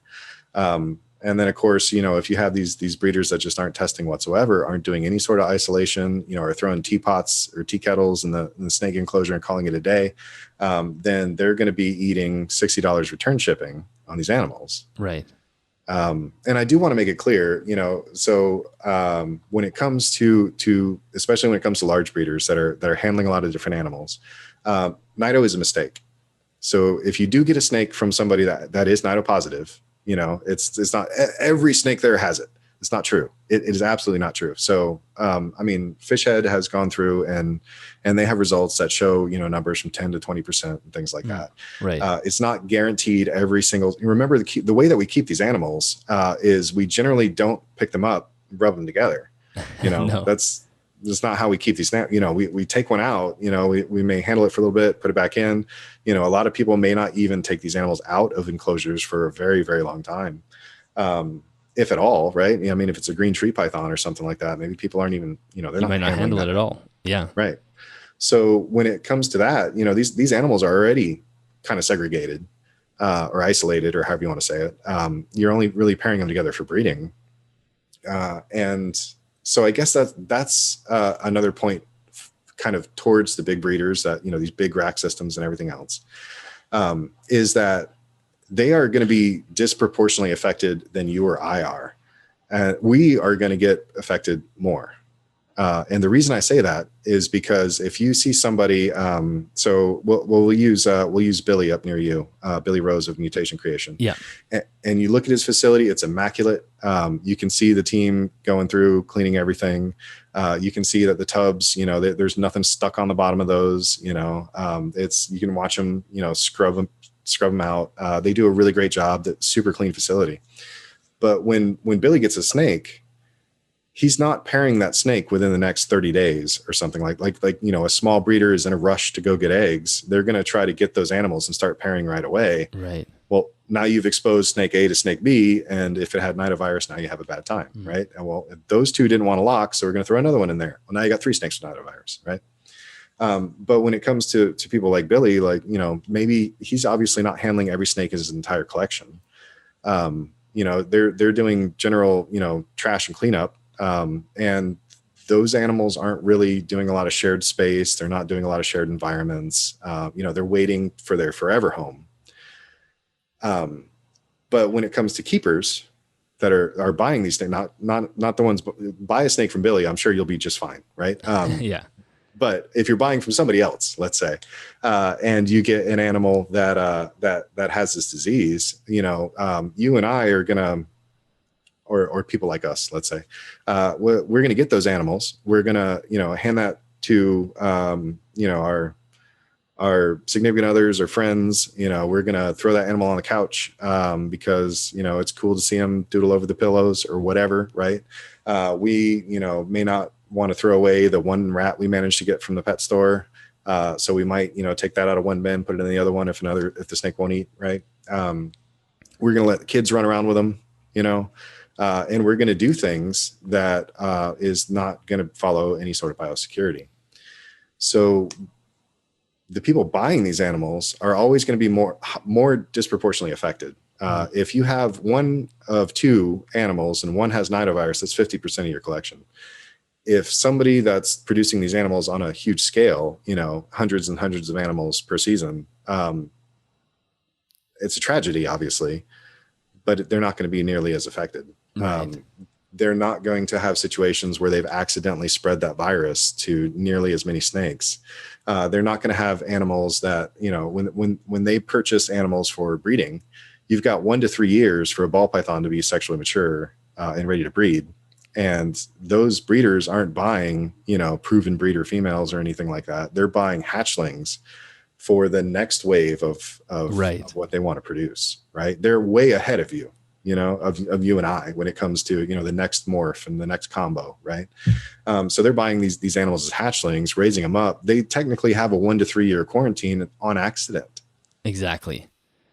And even as a private keeper, the one thing for us is that it's cheaper for us to test. You can't imagine somebody with 10,000 snakes to go around and test every animal. Like you've said, you've done how many tests are in this year, right? You're constantly testing. You have a relatively small collection. And I guess we can't expect the big breeders to go through with a swab every 6 weeks and test everything, right? Yeah, exactly. And that's, the current suggestion is 3 tests in 90 days. So if you want to do first test, wait 60 days, do another one, and do another one at the 90 days. So that would be a total of 3 tests within 90 days on every single animal that's produced, and that's insane. Actually, so jumping over to another topic. So kind of back to when we see people talk about things on the forums, I've seen somebody on the Morph Market forums ask about disease in pythons, and one of their staff turns around and says, I've never seen that, which is again weird. I've been doing this for 15 years, which is strange that everybody started 15 years ago, and that I can't test 200 hatchlings. The last part is the one that's the most painful. So this is somebody that's trying to be an authority on nidovirus. One of the most important things to remember about nidovirus is that there has been no recorded vertical transmission. So the parents are not giving this to the offspring. Right. If you maternally incubate, that's different. Right. But if you pull the eggs and you incubate them, there's 0 shots of the neonates actually having it if the mother had it. Exactly. So if somebody tells you that they don't want to test their 200 hatchlings, they have no idea what they're talking about, because you don't need to test 200 hatchlings. You never need to test 200 hatchlings. If you're buying a hatchling, you and I could test a hatchling, but for the seller to sell to, if they are relatively secure in the way that they're treating these animals, that their biosecurity is up to par, which it should be if you've got 200 hatchlings, right? Then you should never have a reason to test 200 hatchlings. But what you could do is start testing the animals that you're preparing to breed. Right. So, that if you've paired 2 animals and both of those animals come back with Nido, and you happen to pair one of those animals to 2 other animals last year, you have a logical, you don't have to test all of them in one shot. They'd be great if you could. But, if you start to see one coming down with some sort of symptom, immediately test it. And then you have a way to kind of track it back to, maybe where that came from. Right. Yeah, it is. It's definitely a complicated problem. And there is that sort of unwillingness to talk about it, which makes it a little bit more difficult. As far as the tests go, you've already mentioned them. There's vet DNA and then fish head labs. Right. Are those the 2 kind of the main ones that you would recommend to private keepers in the United States to use? Yeah, absolutely. So there's a couple differences between both labs. I definitely recommend, call them up, talk to them. They'll definitely take a phone call. They'll definitely take an email. Fish head will talk to you on Facebook. I believe Ral will too. And you can choose for yourself, right? Because I can't tell you which one to choose. The differences to me are that, you get an entire kit with fish head diagnostics, and you get complete instructions. Actually I got one right here. So you get this, it's a little pamphlet. Hopefully that shows up on the camera, right? And it tells you, step by step, exactly what you need to do. This is, where they're kind of showing you the choana swab, place it in the PCR tube, mail it back off, right? Yeah. It comes with the popsicle stick. It comes with the, or what's the technical word for popsicle stick? Stick. Stick. Is it like the tongue swab? depressor. Oh, tongue depressor. Yeah. Yeah, let's go with that. But it comes with a tongue depressor. It comes with a swab. Comes with a little PCR tube filled with something that's supposed to preserve the sample, and a return envelope. So you have absolutely everything you need in one shot. You can buy that from Fish Head Labs. I believe it's like $70. From my understanding, people in Canada were able to use Fish Head Labs, but with the current pandemic, I have no idea if you'll be able to get mail across, because this needs to get to Fish Head within 2 days in order for the. It would probably be outrageously expensive to make sure it gets there, but there might be somewhere in Canada that does it. I'll have to look before I put this out to see if there's anything that does a PCR test. There might be. Yeah. And if not, then, if you have a lead on anybody that does, or maybe somebody watching this might have a lead. So there are, PCR has been around for 40 something years or something like that. And there are labs that have PCR robots that, you set up the protocol, you walk away and come back and it gives you results, right? Technically, if you were really brave, you could go to minipcr.com and you can buy all of the equipment to do PCR testing right at home. Wow. Now, one of the other interesting things about PCR is that it's not only for viruses, right? So PCR is able to amplify and visualize any DNA segment. So if you wanted to find out what color hair somebody had, you could technically have a PCR test and extract DNA from a sample of whatever saliva or whatever it is, find out what color hair they had, right? There's some really interesting projects going on right now. There's a student group that used a PCR test to isolate the ultramel sequence, the ultramel gene, and be able to prove whether or not you had a het or visual ultramel just with the snake shed. Wow. That would revolutionize the ball python trade right now. There'd be no more guessing, kidding. Right? All this 66% het pied and 33% het sunset and stuff like, no, that's out. Possible het albino. Nope. You just do a PCR test. You'll know immediately, right? Just at the beginning of this month, to mention mutation creation again, not affiliated with mutation creation, but they keep coming up, right? So their team actually submitted a bunch of shed to help research. There's a preprint of the paper that was, I want to say it was put out November 4th. I'll have to find you the link for it. But there's a preprint of the paper where people were studying piebald and ball pythons. And since ball pythons are such a huge source of ways to prove Mendelian genetics, right? That's inheritable features. So we can study ball pythons and make some assumptions about mammals as well, right? And so that's exactly what they're doing. So, they intend to be able to isolate piebald from snake shed, which though I'm 100% confident they'll be able to do. And then, of course, if you really want to get into science fiction, we have CRISPR and, viruses and all this other good stuff. So if you wanted to, make your own test tube, piebald, sunset, ultramel. It could be done. Yeah, it technically could be done right now. It takes a smarter person than me. But it technically could be done. I believe for snakes that actually involves surgery right now, though. But maybe in the future. Yeah, maybe we'll have a piebald pill. Yeah, it would not be cheap, right? Yeah, so it is interesting. So the PCR test does have this wide variety of uses, and like you said, it's actually a relatively inexpensive test for what it could do to actually start to. You can't use the word eradicate, but to start to temper back this Nidovirus issue. Well, I mean, the first step is diagnostics, right? Is if we can detect it, if we know which animals have this, we can start to isolate those animals and prevent it from spreading.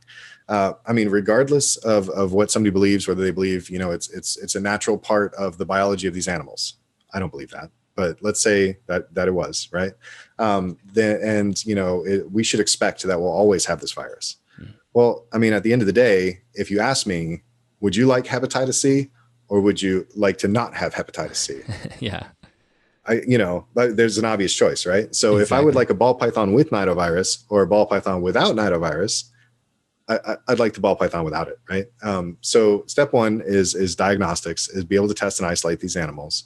If you want to continue breeding, those affected individuals, you can. There's no vertical transmission. Well, again, you have to keep that biosecurity up. Obviously, don't handle your nido collection and then your hatchlings. That'd be ridiculous. Yeah.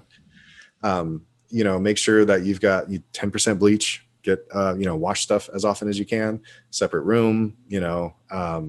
Make sure that everything's one way. You're not transferring food between the nido and non-nido, because remember, the nido is going to be immunosuppressed, so you don't want to bring something the other way around too. Right. So as long as you have those features in place, then you can maintain a nido collection. And that's what we have to do, is start isolating these animals. And that goes for breeders and keepers. Yeah. Yeah, they absolutely need to be just labeled. That's like the biggest step. And I know one of the things that I think in Canada we are maybe a little bit more lucky. We have a much smaller population of people, so we have much smaller population of reptile keepers. We have less trading going on. Plus, as far as FedEx goes and just shipping animals across the country, we're cut down to quite a few number of months, especially for some of the provinces where you can do that safely. So you only have the summer months or whatever. Where in the States, obviously, there are some places where you could pretty much ship all year round, and there's going to be way more people that are shipping, and animals are flying across the country all the time. Big problem. Yeah. I mean, so I definitely don't want to see, the hobby, or however you want to say it, become inaccessible. Mm-hmm. That's definitely one thing that I would definitely want to be vocal about, is that anybody should be able to keep these animals. Back when I started, I think I mentioned that, some of these animals people used to keep in pillowcases under their bed. I'm not saying that we should do that, right? I'm not saying we should go back to that, but what I'm saying is that, to be successful in keeping some of these animals, it doesn't take a lot. It's very minimal. And $25 for a PCR test is very minimal. That's not much at all. And make sure you get started on the right foot. I really like ball pythons. I like to see, the different morphs that come out. I'm a fan of morphs. I'm not a big fan of normals, especially when it comes to things from ball pythons. Have you heard of the Dinker project or Dinker projects? No, I haven't. Okay. So ball pythons in Africa right now are actively being corralled, and, not the correct word is hunted, but they're not being, hunted for sport or whatever. They're being captured, right? They get pulled in to central collection regions, and they'll have people come through that will inspect these animals, and any animal that's gravid, they'll generally keep her, and take the offspring and send the animal back into the wild, and they'll also keep any animal that has any sort of anomaly, right? So with the assumption that the anomaly, the strange, this one has the word potato on its side. That's not a thing, but if you did find one, that would be pretty amazing. That would be potato morph. Potato morph, yeah. But anything different that these snakes are showing that are different, they'll take to the side, and they'll generally export them out of the country. And then as far as the rest of the snakes, they generally get dispersed back across the rest of Africa, right? And so there's a great Stephen Tillis is a researcher that does a lot of research with these animals, and he's mentioned that he is just mind blown at the amount of exchange. So you've got animals coming in from all these different regions, being pulled into the central location, returned to who knows where. So any sort of like regionality or anything like that for these animals is obviously the amount of genetic information being swapped between these animals that normally would have to go a very long way to make that love connection. Right. Is just humans are accelerating that. So if the amount of genetic information that's getting exchanged is mind blowing, just think about the amount of disease. Right. Right. So you've got these animals being brought in, tossed into buckets, raked over by people trying to find the next, inchy or whatever. Right. And then, being sent back out into the wild. And so what they end up doing with those animals is that they'll present them to people as, they'll present them to big breeders as, look at the snake, do you want to try the snake? And that's where we get things like, any morph that you can think of. That's where we get these animals from. Somebody found it in the wild and said, look what I got. And then somebody imported it for a ridiculous amount of money. Yeah. And then of course they kicked off breeding for it. Right. And so the Dinker project is that, or a Dinker project, I should say, is where you are buying one of these animals that pretty much came right out of the bush. Right. On the hopes that you're going to discover the next big thing. Right. So now you've got a small breeder, maybe not very experienced, trying to scratch a lottery ticket with an animal, and who knows what they just brought into their collection, right?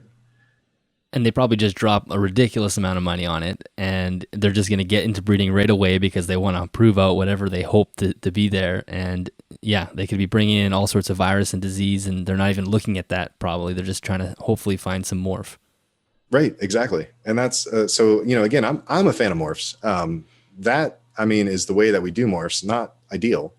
And there's obviously a way to do it where if you keep your biosecurity up and you understand that you just pulled this thing out of the wild, maybe you can do a PCR test on this animal, and that could even help out research laboratories because you got it technically from the wild.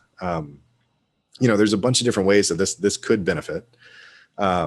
At the same time, though, is that when you buy a ball python today that's a morph, that is not out of the wild. Mm-hmm.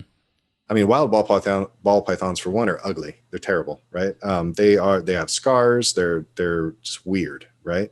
You can tell they've done some time in the wild. They've seen some stuff, right? That's they're just come in one eye. I've seen some stuff, man. Right? Yeah. So when it comes to ball pythons, that you're not getting anything that was collected in a shady manner, right? You're getting something that if you're getting a piebald ball python, that there's no shadiness about that. Somebody produced that, right? Mm-hmm. And that it's probably been produced for several generations. So if there was any disease, whenever on whatever this animal was that came in, the number of generations that have gone on, it's far away. It's far removed from any disease that could have come in on the original animal, right? So yeah, when it comes to normals, like obviously if you can prove that they've been captive produced, then great. But if you look at some other animals, like the Western hognose snake in my area is endangered. And they're endangered because we've destroyed their natural habitat, and they will never not be endangered.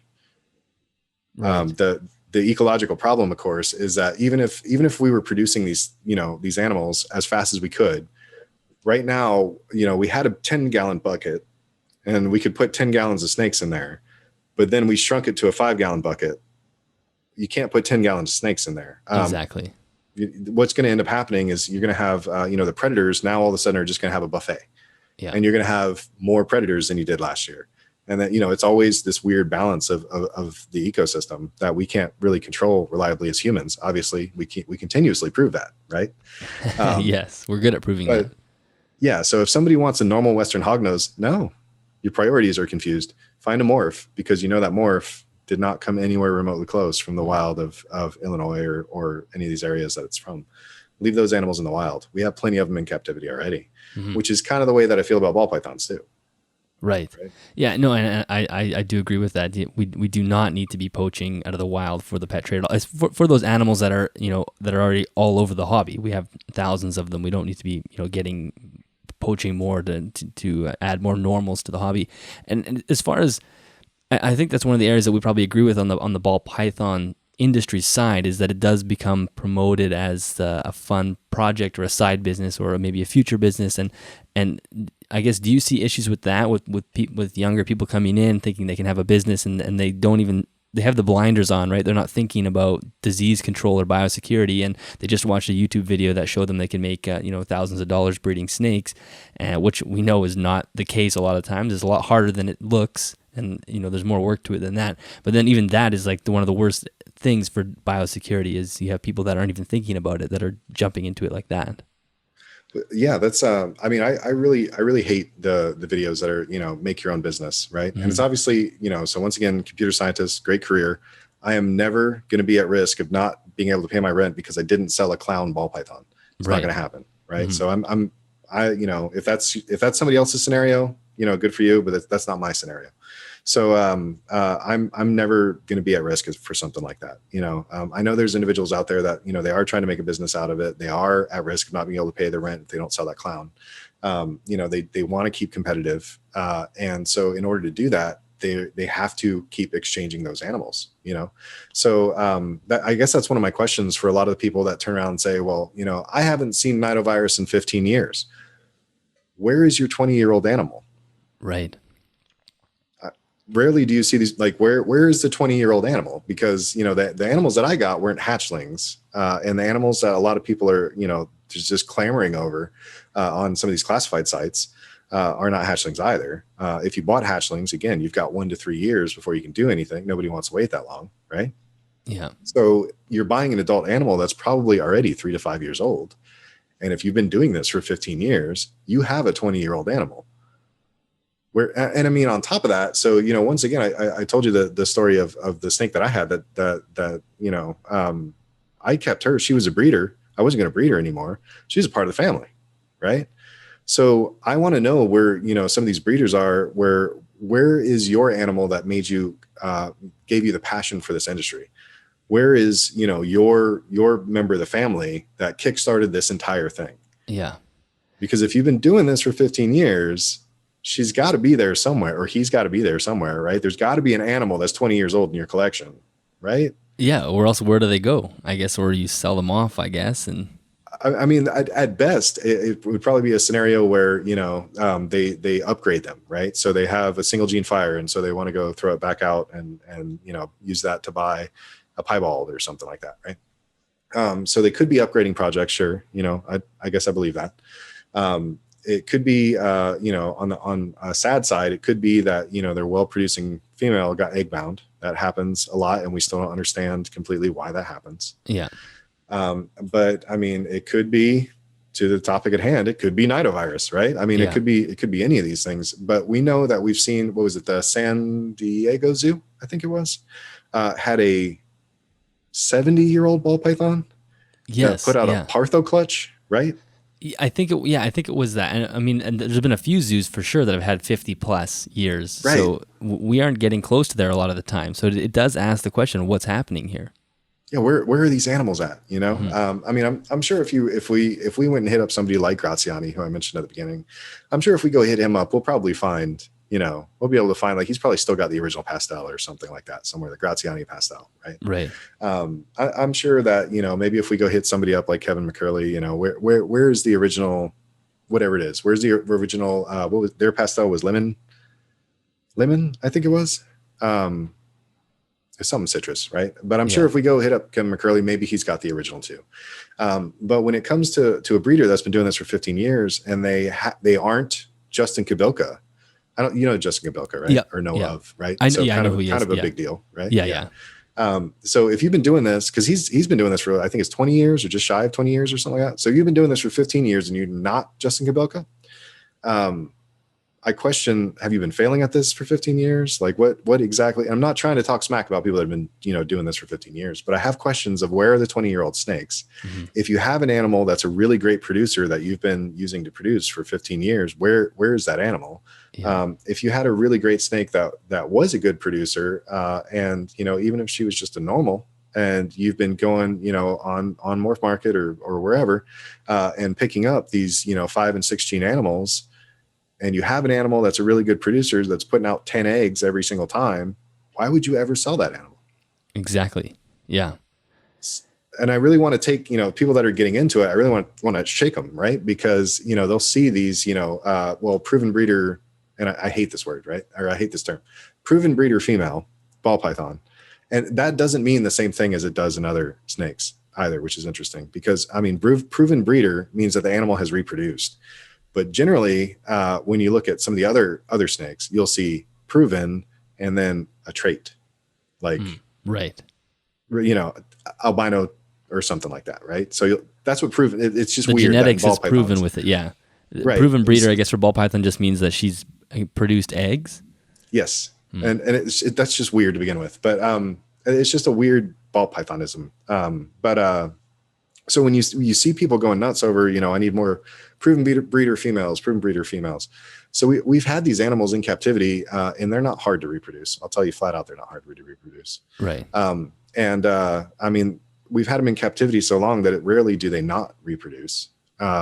It's not like it was, back in the day or whatever. We had these wild animals that were, who knows what was going through their head there, but they wouldn't eat, they wouldn't reproduce, they wouldn't do anything. Right. Maybe they had a disease, who knows. Right. But it's not like that anymore. You buy a couple of animals from, a couple of good sources, and they're going to reproduce 1 to 3 years. Right. But when you start seeing people dump off, these adults, you really got to start to question, like, why are they dumping them off? Did they stop producing? Have they been producing an excessive amount of slugs? Like why are they, if these are good producers and you have room in your collection to produce 200, 300 clutches, why are you getting rid of these specifically? Yeah.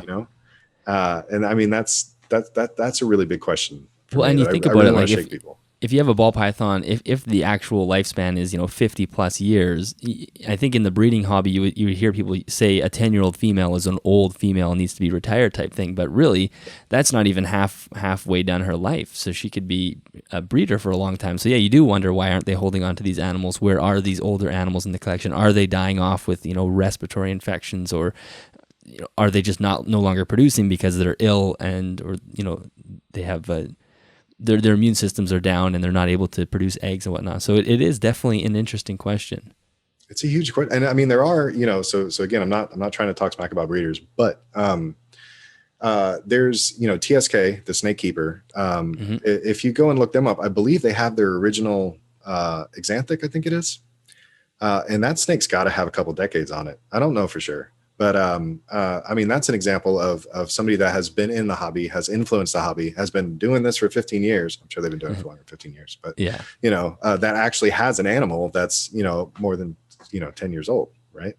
It's a prized animal. I want to say that I don't want to name the wrong person, but I could have swore I just saw TSK with their Xanthic on a YouTube video sometime this year. I just can't remember whose it was. Yeah.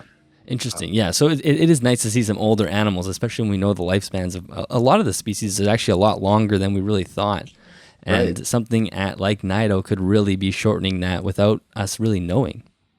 Absolutely. Absolutely. And that's, I mean, especially when it comes to ball pythons too, is that people have a lot of attachment, I guess, a lot of controversy, a lot of engagement when it comes to things like spider. Right.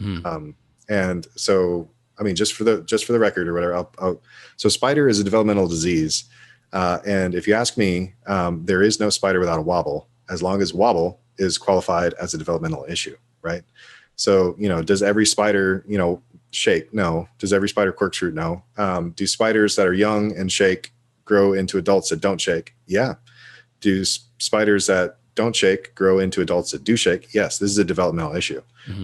I do not produce, I'm not going to produce spiders. I'll tell you another dirty secret, is that spiders are one of the easiest morphs to get to reproduce. Really? So spiders do not skip a meal. They really don't do a whole lot. And when you pair them together, they will pretty much always lock. Weird. So, I mean,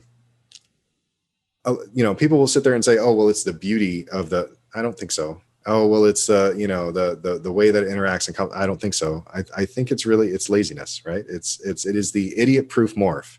If you want to get into to ball pythons right now, you don't care what you breed. You just want to sell snakes. Get a bunch of spiders, because you'll never not be able to reproduce them.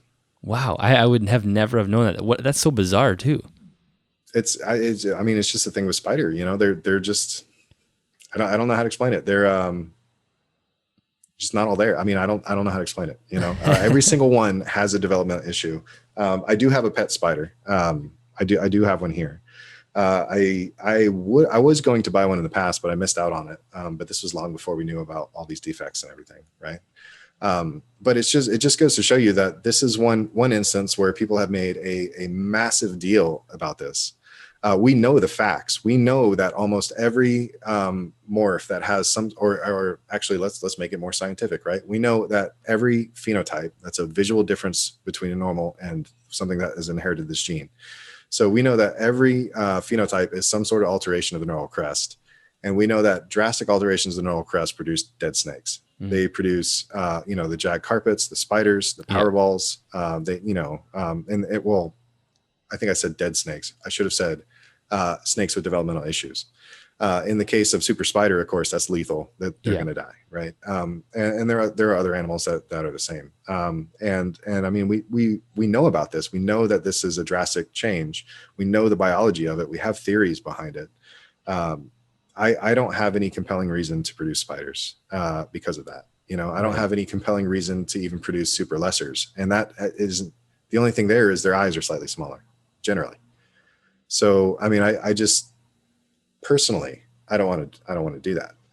But especially when it comes to spiders, I just don't even think it's a personal issue anymore. I think it comes down to the money, right? It comes down to, I know that these animals reproduce every single season. Yeah. I would never have known that is why. I mean, it totally makes sense because it is interesting to hear how much people defend that morph when it seems like such a simple thing. It's like, yes, there is a defect here, so why not move on to something else that doesn't cause that? There are so many other morphs to choose from. Why fight to the death for the one that actually causes a visible issue? It's kind of crazy. Yeah, and I mean, one of the earliest ones that people found out that there was a developmental issue with that resulted in the animal actually dying was desert, and desert has pretty much been self-policed completely out of the hobby. Powerball is another one that people found, started to have wobbles, and that's been self-policed out of the hobby. There was the pandapide that some people still produce, but a lot of people are just looking for alternatives to make that combination. So, I mean, Kabilka's got a really interesting, so I think it's Summa GHI pied that has, drastic black dots, has that panda look. So that combination is better, and it doesn't have any of the ill effects of super black Bacell. Right.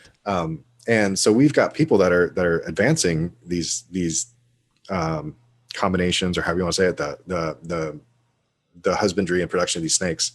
And of course, when I say husbandry there, it's the component of husbandry that is the selection of inheritable traits across these animals, right? Right. So they're increasing this, however you want to say it, increasing the field, right?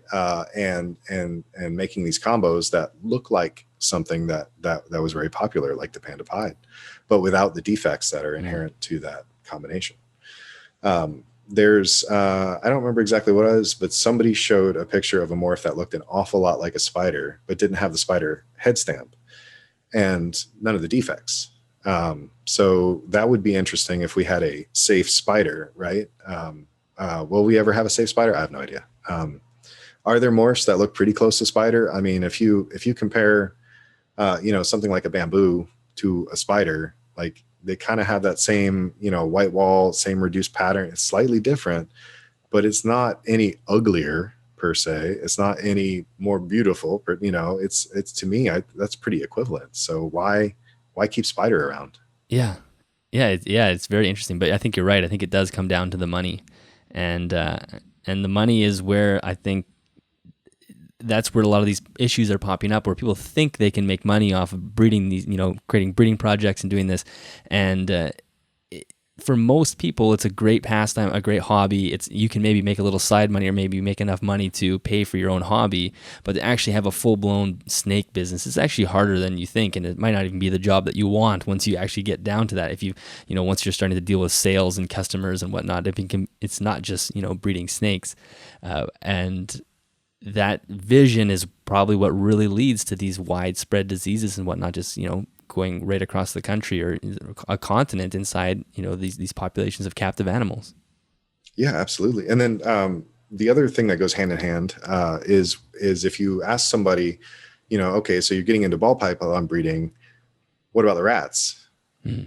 Oh, I've already got a bunch of rat racks built out of mortar tubs and 2x4s. let's go back to Freedom Breeder again, because one of their racks, they make rodent racks, right? And they have completely sanitizable surface, right? Right. So if you've got your rats right next to your ball pythons, now you have two biological problems, right? Because rats can just as easily get mycoplasma, transfer that to the snakes, vice versa, right? They may not be transferring Nido. That's probably not going to happen. I mean, probability extraordinarily low. Possibility, I don't know. Computer scientists, right? Not a, there's been weirder stuff. When we look at the current pandemic, but also some other stuff. There's been tons of different viruses. It's called spillover, where viruses affect some animal, somehow it gets into another animal. That animal becomes a reservoir, transfers it to humans. Now all of a sudden we've got the next. Yeah, it's not out of the realm of possibility, and it is close enough to potentially happening where you don't want your rat rack next to your snakes. Yeah, I mean, there's no reason to keep that many different animals. So there's people that have some ball pythons, some reticulated pythons, all these different types of pythons. Let's throw a colubrid in there for good measure, and then we're going to put rabbits and rats and all of these things all in the same garage. Well, that's a biological disaster, right? But I mean, anybody that's starting into this business as a business, right? Because they've watched a YouTube video to buy a Harley or whatever it is, right?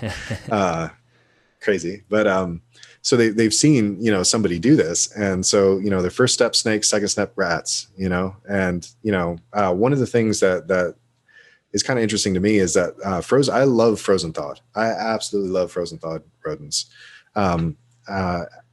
I don't eat them, but I love to be able to offer them to my snakes, right? I know that when you freeze these animals, that we're getting rid of, a tick is not going to survive freezing, right? So we know that we're doing some disease control just by freezing these animals. Even some bacteria and whatnot, or whatever, a week in the freezer is enough to kill a lot of things. Right. I mean, even Nidovirus is not going to completely wipe it out from what I understand, but it'll at least do like a 50% for each, however long it's frozen or whatever it is. So yeah, you've got a little bit of disease control with these frozen thawed rodents. You don't have to worry about, I mean, I don't know anybody that does this, but if somebody somehow uses the same bedding across these animals or something weird like that, or throws them in with a snake doesn't eat them, they throw them right back in the same rack with the other, or same mortar tub or whatever it is with the other rats. Who knows what they're spreading across. Frozen, there's nothing on there, right? So I dethaw them, feed them right up, off we go. But interesting enough is that's another one of those weird myth topics. So for the longest time, people would say, I don't feed my animals frozen thawed because it's not as nutritionally dense or something like that. There's no science behind. There's absolutely no science behind this. I mean, from what I understand, in a lot of cases, you can actually find the opposite. You'll find science preserves some nutrition. I mean, when it comes to live animals, maybe not as much as broccoli, for example, but we know that it doesn't make it less nutritious. We know that these animals can be sustained on these, and we also know that is it the same as what's food enrichment, right? So should I release a bunch of birds into my ball python's enclosure? I don't know about that. I'm not gonna mess with that. But I can definitely get frozen thawed ground fowl, which is what these ball pythons would be eating, in the wild, right? Yep, exactly. So I'm not gonna go buy finches or anything weird like that because I don't have Guinea. What are they called? African ground fowl, whatever they're called. I can't remember the name of it. But that food item is not available to me. The only thing I've got is something that these animals would never ever see in the wild, right? Yeah. So I'm not gonna mess around with that. I'm not gonna mess around with chickens because we already know that chickens are they're a farmed animal that we've domesticated into these hugely fat content and minimal amount of calcium, right? So I'm not really gonna mess with chickens, but I will gladly frozen thawed guinea hen. Is that the word that I'm looking guinea for? hen. Yeah, that's right. Guinea hen. There we go. Yeah. Or obviously quail is a pretty common. People feed quail all the time, right. And that's a little bit less domesticated. I'm not sure if a quail is technically domesticated, but it's definitely not overbred and fine-tuned like a classic white chicken. And right. I think that I totally agree. Well, I think we can start wrapping up. We went way over time here, Elijah. You are an absolute wealth of information, and I really appreciate you spending the time with me. Is there anything else that we missed that you wanted to finish off on, or any points you wanted to add? Yeah, I guess I guess in closing is so for PCR testing, there's a what about false positives? The chance of getting a false positive is generally caused by contamination. The chance of a bad reaction or reagenting or whatever it's called, giving you a false positive, you might as well play the lottery. So anybody talking about false positives, don't worry about that. False negatives are more likely. That's why you need to keep, retest. So make sure you test your animals, isolate your animals. If you hope to be a breeder that's part of the new generation of breeders. Be prepared to have a Nido collection and a non-Nido collection. Be prepared to have another zone of animals that you're receiving back from people that may say they're sick and they're not sick, or that they actually are sick and you have to figure out where to put them, right? It's disease control is really what we're trying to do. I don't care if it's a rack or a terrarium or what you keep your animals in. Let's do the disease control, right? Let's minimize the effects of disease. Trust your PCR tests. We do it on humans. There is a quote from Stanglin Labs. I hope I said that right. I don't know if I said that right, that there is no treatment. There will probably never be a vaccine. There's no lab working on a treatment or a vaccine for this because there's never been a treatment or a vaccine for snakes. Mm. I'm not even sure you can convince somebody of the commercial success of trying to make a treatment or a vaccine for snakes. So it's not going to happen. So we need to get on it. We need to get our 10% bleach, wash our hands, do our isolation, do our quarantine. I like it. I think you have laid out so many different ways that people can contribute to this, and I think you're absolutely right. The new generation of people need to take the baton here, and disease control and testing is huge, and over time, hopefully we can slowly eradicate this problem or make it smaller. Right. At least make it smaller, or at least be knowledgeable about it so it doesn't surprise anybody, Exactly. We do this for dogs and cats. We do this for, expensive birds. There's coronavirus for expensive birds that people watch out for. We do this for our other, fuzzy friends, furred friends. Why not do it for scaly friends? Yep. It's time the snakes are on that same train. Well, awesome. Elijah, thank you so much. This was an absolute pleasure. All right. Thanks a lot for having me. All right, that is the end of that episode. Elijah, thank you so much for jumping on an episode and sharing all of that amazing information with us. I think many of the listeners will have the same sort of reaction that I had is, you kind of feel like you've been with the blinders on for the last few years, and I haven't really thought about this topic at all, and hopefully this opens up those doors for some people to really start making you think about biosecurity in a different way, because it is crucially important.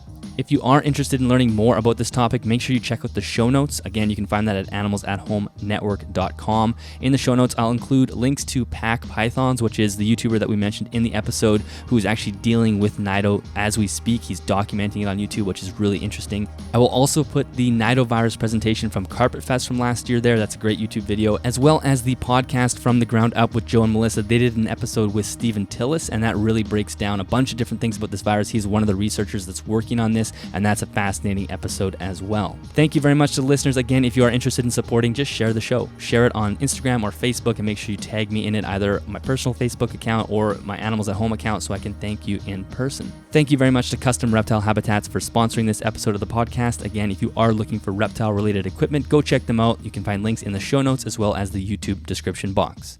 I will catch you guys in the next episode.